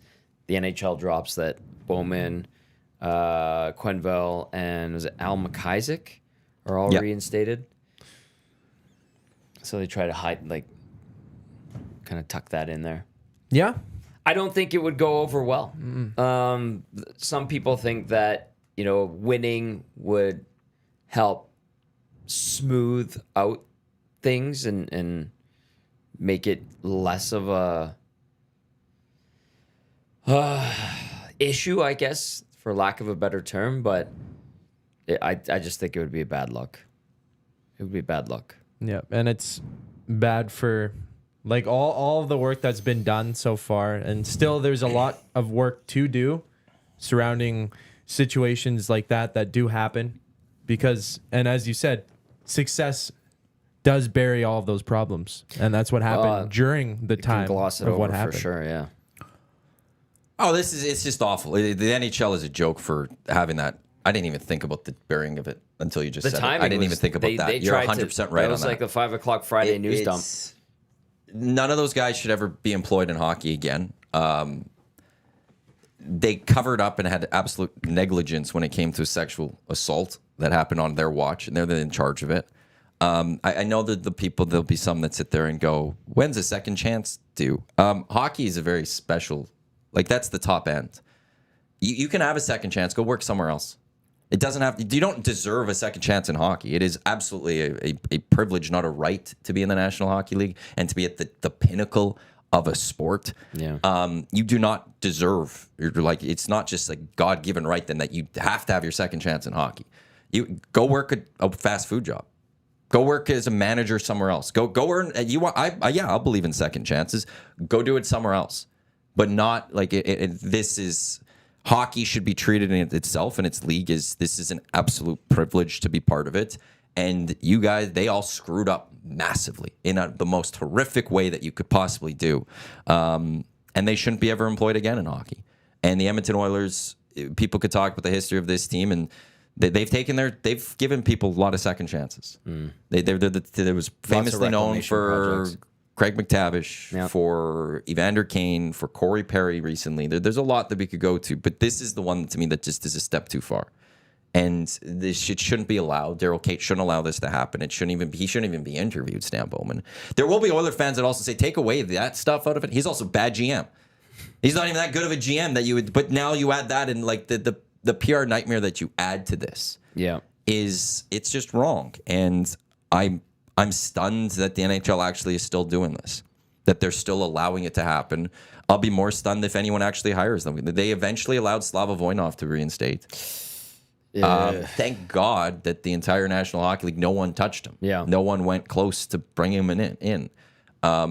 It's very saddening, actually, to see that the Oilers actually would have interest in someone like Stan Bowman, that's there. That Voinov stuff was real bad. But no, like you, it's a complete slap in the face to Kyle Beach. It's these guys in hockey. Then I'll say this: hockey right now in the NHL, you can never tell me that you care about sexual assault to a degree. Like you don't. You know, it's the same thing. Like it was what happened. The 4 guys from the World Junior team, by the way, did not get qualifying offers yesterday. And I believe part of that is because they know they can't play. You could sign one of those guys, but they're not playing next year. No, the trial's not starting until spring, I think. Yeah, It's a long time till that trial gets going. No, there was that draft the one year where there was was it the Blackhawks that did it themselves? Or was it the draft for the team before, like Montreal announced something Logan about... Mailloux. Well, no, but there was something about women's, like protecting women or something, and the next it was like right to the Blackhawks as their next pick or something. And it was like, this was the worst, like back-to-back That was like 2 type years thing. ago at the draft, it was, I think it was. But even the Blackhawks got zero punishment for that whole situation was a joke by the National Hockey League And and the how kid the dealt with it. Coyotes had drafted, and they had to like Yes. just But Dump 'em off. when it Dump comes 'em, to yeah. this specific situation, they should not have been reinstated. They should not be allowed back in hockey. Again, they want a second chance, go earn it somewhere else, but not in hockey. It's a complete privilege to be in this. It's a complete privilege to be in the NFL, in the NBA. We'd all love to be there. You screwed up enough that you don't deserve another chance in this one, in my mind. And I will be absolutely disgusted, largely, if the Edmonton Oilers hire Stan Bowman. I'll go that far. I don't think they should do it. I don't know why you would give up all the goodwill you've built up with for your Stanley Cup run by immediately then going to hire Stan Bowman. Yeah. There's a lot of other fans that will be absolutely pissed off by that one. Just overall, I think anyone should be upset, even just bearing anything. Not even just Oiler fans, just Hockey fans fans, around the people. league, people who really stand up for the game and what it means. It's so community driven. There's so many good parts of hockey, and there's a lot of bad parts that have been there as well, which happen. There's bad people everywhere, but to allow people like that to get that chance to be back on that pedestal and to have that privilege once again really destroys any of the good work that has been done to try and prevent things like that happening again. They knew what the guy did, and they still allowed him to go coach high school. And I think it was just Joel Quenneville. I don't think Stan Bowman wrote the letter of recommendation, but Joel Quenneville wrote a letter of recommendation. Like, even that part to it all, just it's like, how do you write a letter of recommendation when it comes to and know that this guy is now coaching high school, and you go after all this happened? Like, no, it's just a plain no to me, and it's just saddening that the NHL would go this way. Yeah, I'm with you. I don't think they get signed though. Kurt on a grader says it's not just Kyle Beach, it's the minor that was assaulted after the dirtbag was allowed to go work elsewhere. That was at a high school, I believe. Yeah, that's... He went and coached another team. And then there was another Blackhawks prospect. There was a black ace. That was part of the investigation that came up, but there was never named who it was. Yeah, and it went away, or they settled or something like that. So... yeah, it's just don't do it. There's other options out there. Carmen, I'll say that Carmen they will. texted in instead of nasty chat. What's up, Carmen? Thanks for texting in.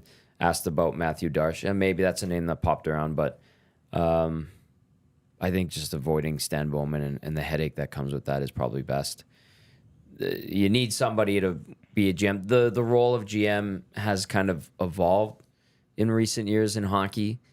Kind of like just oversee. Yeah, but there's the no team. Poho. There's no Poho. That's because you've got a senior advisor to the owner and a CEO now. But that's where I'm intrigued by like the structure. Will Jeff Jackson hire a Poho I don't know. and then a GM, or is the GM going to be Poho like it was the last two GMs do you when need a Shirelli Poho? or Ken Holland, or is CEO better than having a Poho Yeah. with Paul Coffey? That structure will be fascinating to see how they outlay the Oilers. They have 3 AGMs right now. I thought Brad Holland would go with Ken Holland and move on. Are we sure that could that's going to but happen? He was in Not meetings happening? yesterday, so Okay. He's still around. And then what? Keith Gretzky And Bill Scott are the AGM still, Scott. and Brad Holland. So And Bill Scott's great with the cap, if I'm he's not their mistaken. capologist. Keith oversees the minor league team. So everybody's got their role. It's just the front offices have evolved in recent years, and a lot of teams have multiple AGMs. It's different.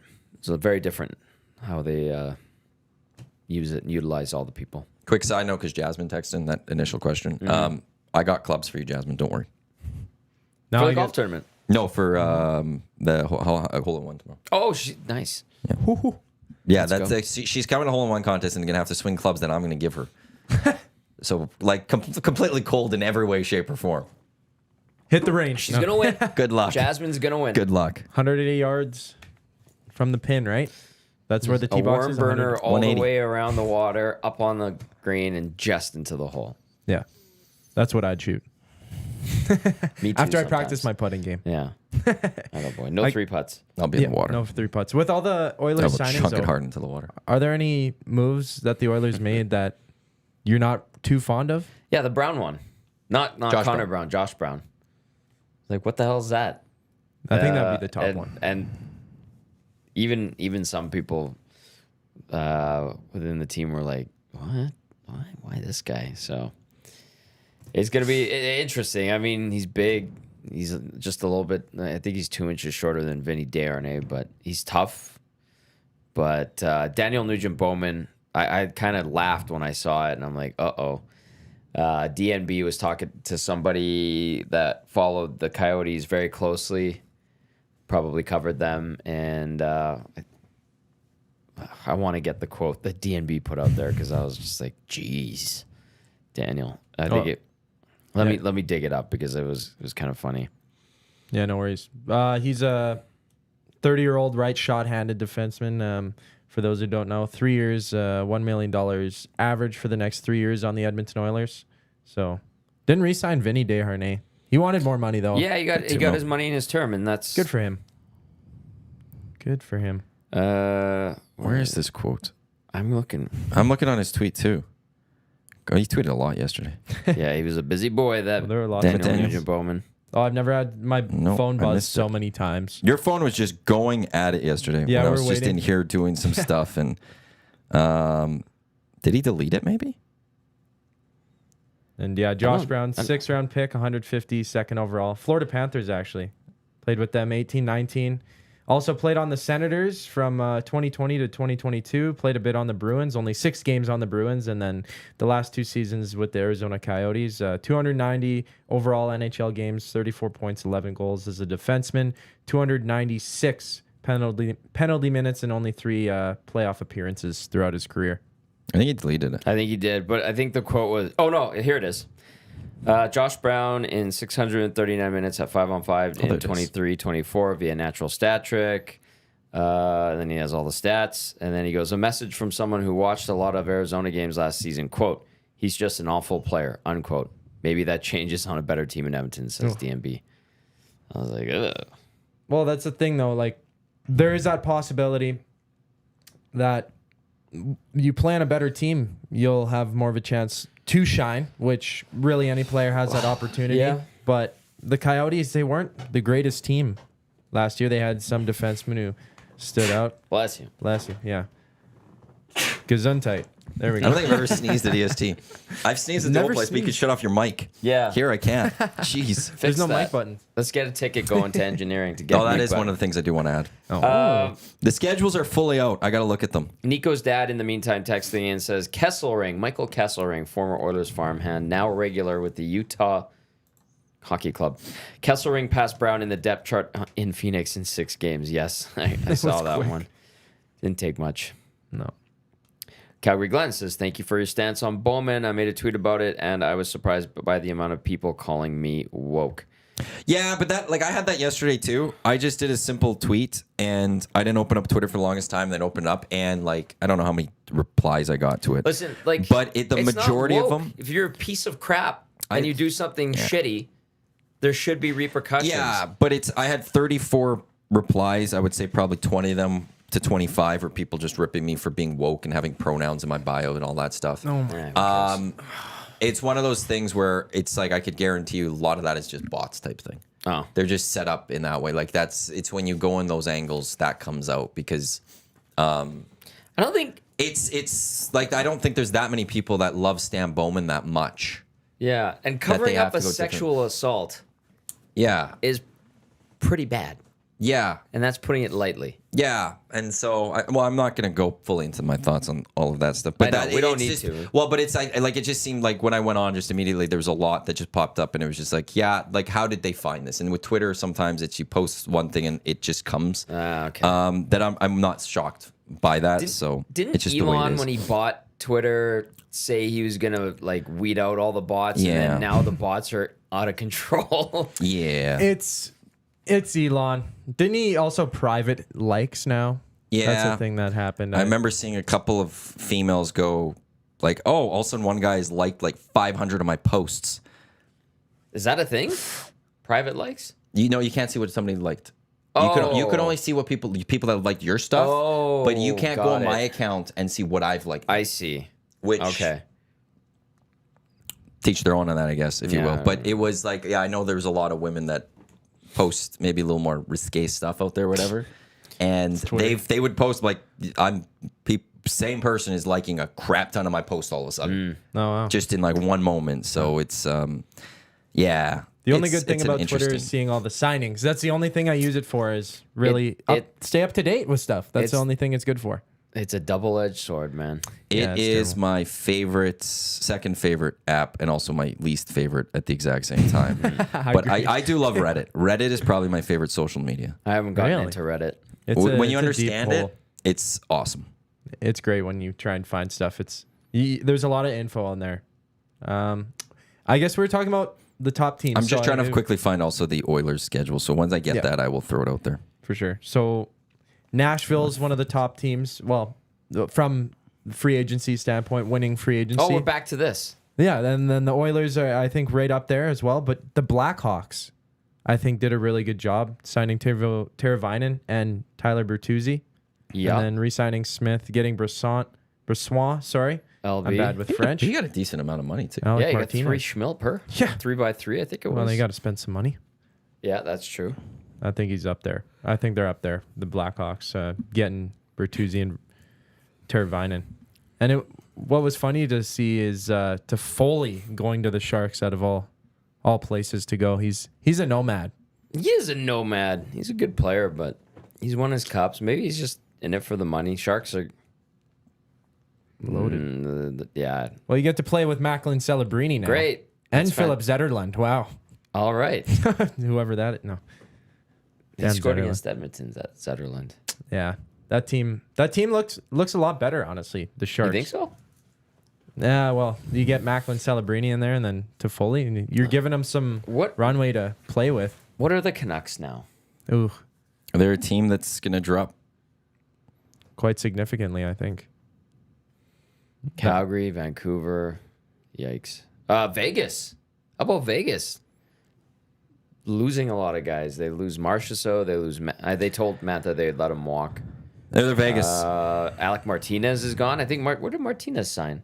Alec Martinez, he Did he go to Chicago? went to Chicago. Yeah, there's And another then one. Where's the Capitals also got defenseman? Oh, Matt Roy. That's who They else got I was Matt thinking Roy. of. They threw some big money at him. 6 years. Yeah, Vegas. Although Vegas does have a pretty good team to begin with. Yeah, they didn't have a lot of holes missing. They signed Samsonov. Yeah, that's right. So him and Aiden Hill will be the tandem. Colorado's in cap hell right now. Yeah, but saw they that. re-inked a couple players. They got Duran Yeah. back again. They brought back the defenseman that the Oilers were going to get, Walker. Walker? Yeah. No, I don't. Where did Walker go? Walker Sean walked. Walker. He went over to the Hurricanes. Oh, that's okay. Yeah. So the Hurricanes, they lose Brett Pesce to the Devils. Brady Shea leaves. Yep. And Yeah. so there's some movement there, but they filled the spots, the Hurricanes, that they really missed out on, I think. Besides, They lose Gensel. yeah. It's off the top. That's There a was big so one. much That's a movement big one. yesterday. It was insane. Couple of things I want to get to. This is the EST Hangout presented by Two. It's Hard Ice Team. Matt Iwanyk, Tom Gazzola, Zachticum with you on EdmontonSportsTalk.com. Tune in iHeartRadio as well as those watching on YouTube. Just some soccer note. Tajon Buchanan has been taken away in an ambulance after a significant lower leg injury in practice today. Oh, no. Injury occurred during a drill. Players came together. An ambulance arrived. Practice was canceled. Alistair Johnson described the move as somber. He's been taken to a hospital in Dallas-Fort Worth area. He's currently undergoing an MRI. So that's pretty rough news to hear about Tajon Buchanan. That's a knee so tear. a lower leg injury that is pretty somber. So Yikes. he will not be in the lineup, I'm going to guess, on Friday.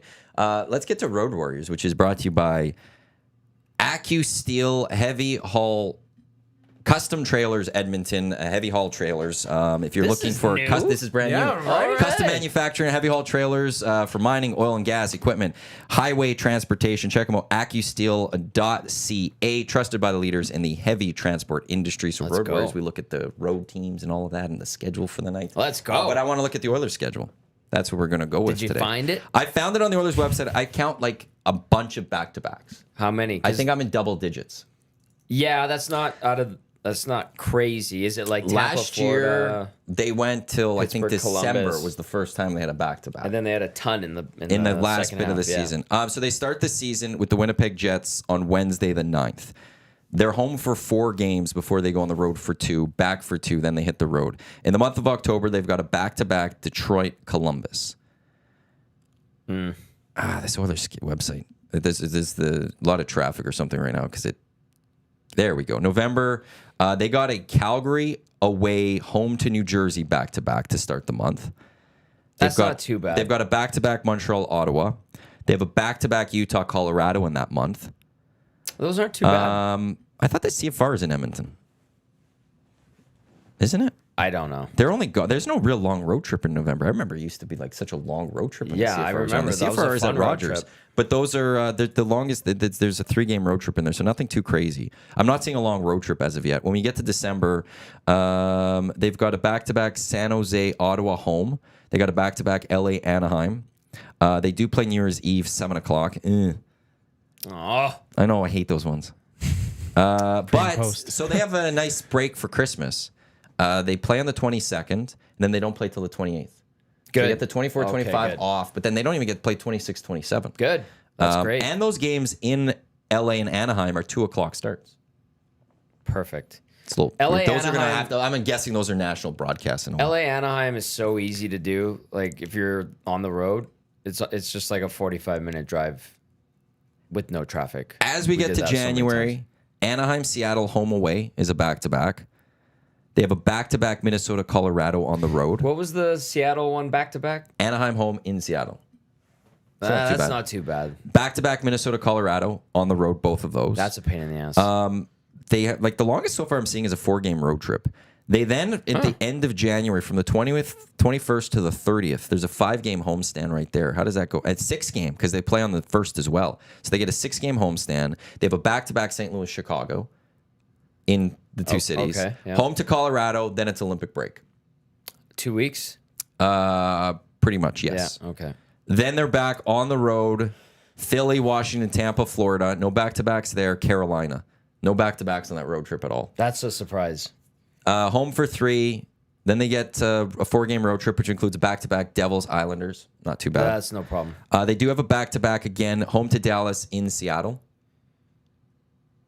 Yeah, it's not bad. And then- the Edmonton to Seattle flight's very easy. Last back-to-back of the season, in Winnipeg, home to LA, back-to-backs. Yeah, that's okay too. But there's nothing too crazy in here.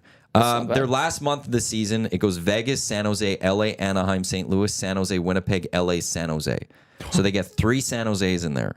Easy schedule. And they get an Anaheim in there. win If the you're division. projecting how those go, I don't think we're thinking San Jose is going to be great. No, Calgary's not. How many? Do they But get in that April, like if they need to pick up some points for home ice, let's say, yeah, that's there's That's the points spot. right there that you could potentially go get it. Yeah. The Calgary, I have to go through because I don't have a list. I have to go through month by month right now.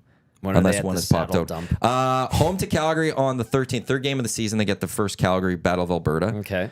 We then, the November 3rd in Calgary at the Saddle Dump. That's their second game against Calgary. They then take on Calgary next at the end of March, the 29th. Oh wow. Okay. They only take Calgary 3 times again this time, this That year? sucks. Although Calgary is not going to be good. Yeah, but that's when you want to play them. If I'm looking at the schedule, right, they only get Calgary 3 times. That's weird because But they they just had did Calgary that. 3 times. Yeah, they had them in because there's Did I miss supposed a to be a Calgary game in rotation. here? You really want to go and talk and hang out with the schedule maker? I'm just surprised. Like, Where's the spreadsheet? why isn't it? Why aren't they algorithm. rotating through different of the teams for the 3 They're games? supposed to be. Because unless maybe I'm missing a Calgary. Calgary in November, Calgary in October. I don't Then see you another said there wasn't Calgary. one till March. Wow. Does- Yeah, That sucks. It's fun and there's to one watch in, them and play that's Calgary. it. Well, when That's really Calgary's dumb. good. But again, you got to go beat them. You're the Edmonton Oilers. You got to just go beat on Calgary. So it's an interesting schedule. There's a lot more back-to-backs than they had last year. That's the thing. But You're saying they're not bad travel-wise. Travel-wise, those aren't bad. The one that I'd have to sucks- look at what those other teams are doing. the Minnesota-Colorado one. I don't like. You'd also have to see where the other teams Yeah. are to a degree, because are they coming in on a back end of a back-to-back? Are they coming off a road trip? Where is it? I'm sure it evens out. But so that's the Oilers schedule. So it begins October 9th. It ends April 16th. That's the NHL schedule. And it is going to have to be a long one next year because there's the 2-week bye Yeah. for the All-Star game or the Olympics. Wait, isn't the Four Nations happening? Yep. So No, it's not Olympics next year. It's the Four Nations. The next Four year. Nations, yeah. Why was I'm skipping ahead too soon? 26 is we're That's 2 right, years yeah, I away was from thinking that. about So it's that. not an Olympic Wait, break. What Olympics? Yeah. It's Four Nations face off, which the we Four have Nations face-off. the first 6 players from each roster revealed. Just an update on the golf boys out at the ranch right now. Sorry, TG, first 3-putt, par 3, hole 8. Well, don't be sorry. Be better. Okay, you want to go that harsh? You're not be better, but we're sorry for you. Yeah, that's okay. I 3 jack putts all the time, so it happens to the best of us. I'll probably be doing that next week. I have not once 3-putted this year. You haven't golfed this year, Matthew. Well, technically, you good- I haven't. guys are both right. I haven't I 3-putted make this that year. claim. It's been great. I have yet to play. Daniel Nugent also pointed out, so I didn't. January 4th in Seattle, January 7th in Boston. So that would probably be the most, one of the biggest things that the Oilers Yeah. have to do. But the schedule is now fully out to me. That nothing too crazy. Oh, I didn't see start times. Anything too crazy? How many afternoon games? There's a lot of afternoon games this year. This is great. I'm just reading the schedule live on the Hangout. But it's What's Road the point? Warriors. It is Road Warriors, brought to you by AccuSteel. 3 o'clock. So what time do the all times local? So this is in Dallas. So 3 o'clock. So 2 o'clock Edmonton time. You said there was a back-to-back 2 p.m. There's a 2 o'clock in Vegas. So that's 1 o'clock our time. There's a 2 o'clock in San Jose. That's 1 o'clock our time. There's. Are these on weekends? They're saying all times local. Oh, that must be all times Edmonton then. Oh, Yeah, that would make sense then. those are mostly weekends of the afternoon. They have to be. Yeah. Okay. Just That means we can all enjoy our times Saturday local. This is nights. the Oilers schedule. Oh, now we're talking. Oh no, okay, no, yeah, they're all times local. So yeah, Dallas 3 o'clock, so 2 o'clock. That's a Saturday. Okay, good. I'm okay with that. I said the Vegas 2 o'clock, so it's 3 o'clock here because they're an hour behind us. That's a Saturday. In San Jose 2 o'clock, so that's 3 o'clock here. That's a Saturday. Saturday, Sunday 2 o'clock against LA and Anaheim, our time. They're home to Buffalo. See, all those. The Vegas was home. The rest were on the road. Home to Buffalo 2 o'clock on a Saturday. Of course, Toronto's in town on a Saturday at 5 o'clock because you got to please the Toronto market. As one does. Saturday, Sunday, 2 o'clock our time. Or no, 11 o'clock our time. Wait, yeah, they're 2 hours ahead. 11 o'clock our time, Philly, Washington. Saturday, April 5th, 2 o'clock our time in LA. They're playing a lot of those West Coast games early. This text comes in and says, That's "Hey guys, fascinating. you're forgetting the second and third game of the season is the first back-to-back. Then after the break in Feb, they play back-to-back the 22nd and the 23rd." Here's a text. "Do you guys think the Oilers use a first at the deadline to acquire the top 4 right shot D-man they need? They need to get that one way or another." They could, I guess. I think they have to. They don't have a lot of other assets to send out. And then that first. Then they don't have a pick for 26. Yeah. So guaranteed. I think they're going to trade the pick no matter what. Kind of have to if you're going. You got to go all in. This is a year. Go all in again. Got to go all in. And then for those, the Sam O'Reilly draft, 32nd overall, why or what the motivation was to get into the first round. Apparently, Rick Pracey really likes him. See, I don't expect him to get traded then. No. Fergie's Prostate says, "How many exhibition games?" That hasn't been released, but it's usually like 8. I know that the Jets have 7 put or out 8. They play the Oilers on the 22nd of September and the 25th of September. And I think the Flames put out their exhibition schedule, and the Oilers are obviously on there. There should be 4 to 5 max. Yeah, well, they'll probably do 8. Dollar bills, yo. And you don't make money playing on the road because this is Road Warriors. Road Warriors, AccuSteel Heavy Haul Trailers, AccuSteel.ca. that. So there's the Edmonton Oilers schedule. It is now. Now you can plan your trips. No Phoenix anymore to plan around. That's the thing that sucks. But you can That's go the to thing that Salt sucks about their. Lake.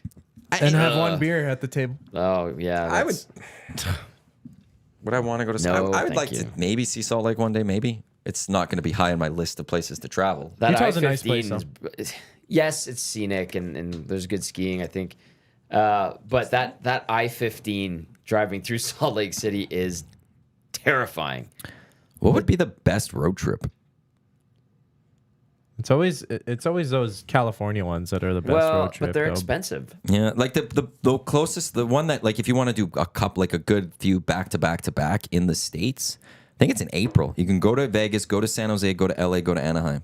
So you can do Vegas, San Fran, San Jose area, Anaheim, or LA, Anaheim. Vegas used to be. I think you can still find Vegas, Or you can skip still San do Jose and roads. head straight to LA, and then meet up with the team there. Yeah. Go spend some time in LA. Because then the other road trips, you got Buffalo, New Jersey, Islanders, Rangers. You got Philly, Washington, Tampa, Florida, Carolina. That's just a tough travel. St. Louis, Chicago, mini Colorado, Vancouver, Seattle, Boston, Pittsburgh, Chicago. LA, Anaheim is by itself. Minnesota, Utah, Colorado, Vegas, Toronto, Montreal, Ottawa. Then just to Vancouver, Detroit, Columbus, Nashville. They're in Nashville early. That's one. If we still have the direct to Nashville, that's the one I would highly recommend. So October 17th, they're in Nashville. Then they go to Dallas. And then October 31st. Oh, you could spend Halloween in Nashville. Ooh. That would be what a town. fun. Amazing city. That would be a great way to actually spend Halloween. You could even go to Columbus beforehand just to check it out. Do if not you go want to Well, actually, Columbus is sneaky good. But Nashville, if you could find Nashville for Halloween, that would be a great time. Chicago, kind of in that Detroit, but Nashville, Chicago for sure. Columbus is okay. You could do Columbus Pitt. That's like an hour and a half drive, I believe it is. That was But they don't play Pittsburgh, back to back what- like that. Pittsburgh's fun. I like Pittsburgh. Yeah. It's a hardworking blue collar city, but it's nice and it I have has like the a best cool ball history. diamond in baseball. For Great views. backdrop. Oh, beautiful. PNC Park is phenomenal. It's just tough to get to Pittsburgh, I think. Philly's Go run the stairs. I liked Philly. Philly's got nice. good history. That's the thing. It's an old town. It's got that 200-year history, or whatever it is. Yeah. And there's a lot of just older buildings, and you want to see the Declaration of Independence. You want to go see Liberty Bell. That's what they've got there. Independence Hall, All of that. birthplace of Jesus. You can go watch Rocky. You could go run the steps where Rocky was. I did that. Yeah, everyone does. Go have a Philly cheesesteak, a legit Philly cheesesteak. Yeah, those There's are some good. good things to Beautiful. do. True. It's not you could go it's- spend 5 days in Philly. I wouldn't be saying you need to be there longer. No, yeah. If you're there longer, you probably need to take a day trip somewhere to Washington or New York or something like that. See, Jack Michaels hates Philadelphia, But and he's he from- tainted me.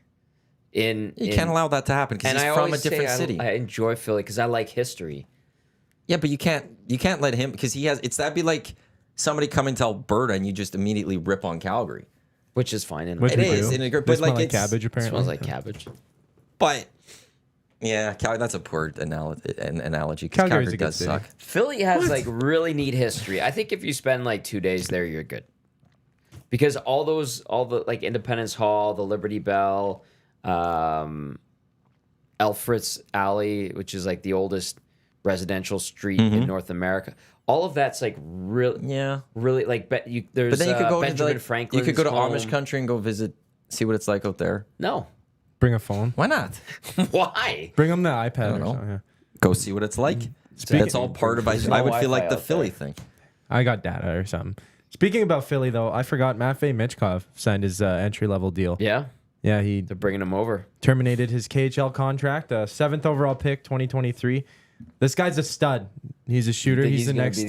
look out for him. The Look goal. out for him. He'll try to be. What was it? They were calling him like OV Junior or something, like the next OV Oh, I'm curious. that I saw. So I don't know. He had 41 points in 47 games in the KHL, which is That's like he's already producing a lot over there, and he's only 19. So born 04. I feel old now. You feel old, dude. You're Well, 20. I was 19 when he was born. Maybe 18. 18. You're 20. You can't you're say 20. I feel old. do you Like mean? just straight up. There's no way You're you're the allowed same. to say. Like, What year were you I'm born? not a even- teenager. In I start- 03. Oh my god. I start saying I've been starting over like telling people I'm old, and people like even my parents like come on, like till I'm your not back young starts anymore. I hurting will for say no that I'm reason. not young anymore, but like I'm only 33, and people even look at me going, "You can't say you're old. You're 20, dude." I feel like an old man. You're a fresh bebe. I'm a fresh baby. Yeah. Old, jeez. I know. I was never expecting like the youngest person in this office by far, and he's sitting there saying, "I'm old." You are not. Trev's like my uncle. Yeah. What? Trev's basically my uncle. Yeah. Oh my god. I want to qualify someone right now for the Great Outdoors Comedy Festival, which is taking place not this weekend, but the weekend following, July 12th to the 14th, Kingsman Park, Alley Cat, the official beer of the Great Outdoors Comedy Festival, which includes the 6 o'clocker lager. Burt Kreischer, Whitney Cummings on the Sunday. That's the table we're qualifying for, a VIP table for 4. Saturday's Kevin Hart. Sunday, Shane Gillis and... Andrew Scholes. Andrew Scholes. I like I keep Andrew forgetting because Scholes. it's He's sold hilarious. out. Oh, it's sold out. So good luck trying to get into that show, Tommy. You didn't win the VIP table here, so I don't know how you're going to get in. I'm ineligible. Well, you got to. Okay, yeah, you were ineligible. But if you want to qualify for the VIP table to the Sunday with Burt Kreischer and Winnie, I was about to say Burt Cummings, and I was going to say like mixing it all Burton together. Cummings, the famous Canadian lead singer of the Guess Who. These eyes. Keep singing. Keep singing. No, I'm gonna leave it Text there. us Road Warriors. Let's go Road Warriors. The new segment on the Hangout. Road Warriors. Text that to 780-218-9999. You'll go into a draw, and we're giving that away on Friday on the morning show. So just 2 more days after today to qualify. T. Wilson in the nasty chat. I feel old. I have kids older than Zachticum. Mitchie R. My son is double Zachticum's age. I'm old. LOL. Yeah, like Zach, Oh, I'm you are just the joking. last I'm person just right joking. now. At heart. I love the reaction. I love the reaction though. You're just gonna annoy people. You're just gonna Shut get people up, Zach. angry. Yeah. Which I usually do. I have a long track record already here. Do doing you? I'm not gonna bring it up. Do you remember? I'm not gonna bring it up. Remember Okay. the hat you wore? I think Oh, we're, yeah. we're past it as a collective. We don't need to dig it up. In It's Vegas, skeletons in the I'm closet. sitting in the press box, getting ready to do the pregame show, and he's filling in for Trev, and he's wearing a Golden Knights hat, and I was like, really, Yeah, really, yeah. and did not go over well. Oh no, it didn't. Well, we saw it when we were at the bar, Beer House, I think, and me and Eric saw it, and Eric was like, he immediately jumped in the nasty chat and said, "Take that hat off, Yes, Zach." he did. Also, pulling off hosting the pregame show up in the press box, logistically, I think it worked out good. It was so loud in that press box, and because that building is super, like you could feel the bass. And I had the snowball mic with me. Oh, that I think it worked out okay though. Breaking news from Calgary. What do you got? Their mayor says indoor water use in Calgary can return to normal. Yes. Outdoor water restrictions will be eased slowly. More info coming soon. But as we started the hangout talking about, do they have water or not? Today they now actually have normal use indoors. Well, That's is good. Oh, Like if I was a Calgarian, I'd be taking a great shower. round of clicks for Calgary. Something good for them. All right. At least something good can Yeah. happen to that city because their hockey team's going to be trash for a long time. football team isn't great either. Yeah, but ours isn't either. Yeah, that's a good point. Touche. They'll figure it out, I hope. Otherwise, Yeah. July 14th might be an interesting post-game show. The pre-post has been a lot of fun. I've been enjoying that. John texting in. John says, Sam O'Reilly will be a solid pick. Mark my words. London Knights players always pop off, especially when the older players leave and players like O'Reilly get more ice time. He was a point per game guy on their third line this year. I am always a fan of making the picks and trading prospects rather than first round picks. Always. John, thank you for the text, John. Well, he plays on a deep team too. Like I didn't know who Sam O'Reilly was before the Oilers. I think there's a lot of ended up people like that. trading and picking him. I mean, he wasn't on really my radar. I didn't know anyone past top 15. I'm no Bob Rick Tracy McKenzie. liked him. Well, What did Bobby Mack say? well, Bobby no, Margarito. I'm just saying, like I'm not I deep think into Bobby the Mack draft. picked Like, him. Did he? I think. Nice. In He the, had him in in the- the 32. yeah, think he it was went first 28 for 32 in the first round. Was it 28 of 32? I Bobby think that's Mack what it was. did? Yeah. All right, Picking Bobby the right picks Margarita for the still got teams, it. which is Or just, no, I think the Bobfather. number of players picked, like of the 32, he picked 32 In the right players in the spot. first round. Oh, okay, or something. good. I don't think it was the right Oh. spot. okay. Yeah, that would be amazing. I think it was he picked, I'm assuming, I'd have to go back. He had a and good watch. chunk of the guys. that went Friday in I the was first round. busy watching CFL and Copa. I didn't watch the draft much. I watched some of the draft. The visuals and the setup, everyone was in awe of. Were they? I wasn't as impressed You on didn't TV. like? I thought apparently. I thought I'd see more on the everybody screen. I thought loved there'd be it. more.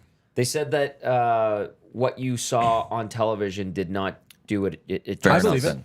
I believe it. Well, the net shot is probably the best That one. was cool. You're We have a inside trade of to the net. announce, and then like when the net shot. I was love cool. that. I love that. That It's was a nice beautiful. touch. Yeah.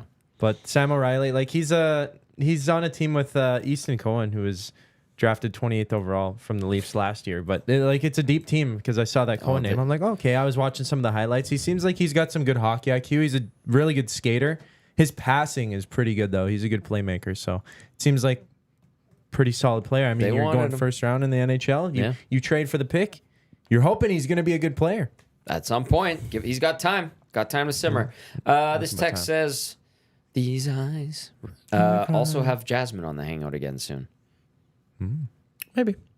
We can discuss. We can look at that. There's a lot of time to fill over the next couple of months here. That's it for the Hangout for today. This was Wow, that went we got fast. through a lot. Good We got job, through a lot. Zachticum. They went fast. Yeah. a lot of some Elks, some Shake and soccer, a lot of hockey in the end. We got to break down the Oilers' schedule. Can I cap it off with? May Please. I with this text out of Calgary? As someone who lives in Calgary, I will be listening to the Lock Shop during a Hollywood shower. Lock Shop coming up next. Dusty and Huss. And then following that, it's two guys and a goalie with Gager, Cass, and Dusty as they'll further recap NHL free agency, but also looking very closely to all the moves Jeff Jackson made yesterday. And later tonight, 5 o'clock, we got a replay of the VIP Golf Show for anyone that missed it on Sunday. That's coming up at 5 o'clock, or you can head to EdmontonSportsTalk.com and find the video version of the VIP Golf Show. And then tomorrow, 7 o'clock in the morning on the Nielsen Show, $100,000 hole-in-one presented by Golf Town, the ranch. 17th hole, 180 yards away. 25 of our listeners will have a potential shot at $100,000, but somebody walking away with $1,000. Stay tuned for that. And if you want to get in the golf tournament, again, Matt at EdmontonSportsTalk.com. Only a couple spots left. So get it to me today or tomorrow if you want to be part of the tournament next week, where Josh Clausen is forecasting right now a pretty good day and of weather. Details going out to those. Today, it's on my schedule for today of everyone that is in. I will be sending my email about the plan for next week. Because Renato Lorenzo Gazzola is asking me. I need his foursome, the names of all his foursome. Okay. I was going to ask if you could get that for me today. Great. On behalf of Zachticum, Tom Gazzola, I'm Matt Iwanyk. Thanks for tuning into the EST Angle presented by Two. It's Hard Iced Tea live here on your clear choice for Edmonton Sports, Edmonton Sports Talk. Lock Shop coming in up in just a few minutes. Don't go anywhere. Let's go. There you go, right in front of the camera. First-time guest, long-time listener, fan of the original draft commissioner. Welcome to the EST Hangout presented by White Claw Hard Seltzer. The difference is clear. Matt Iwanyk, Tom Zola with here. Joining us today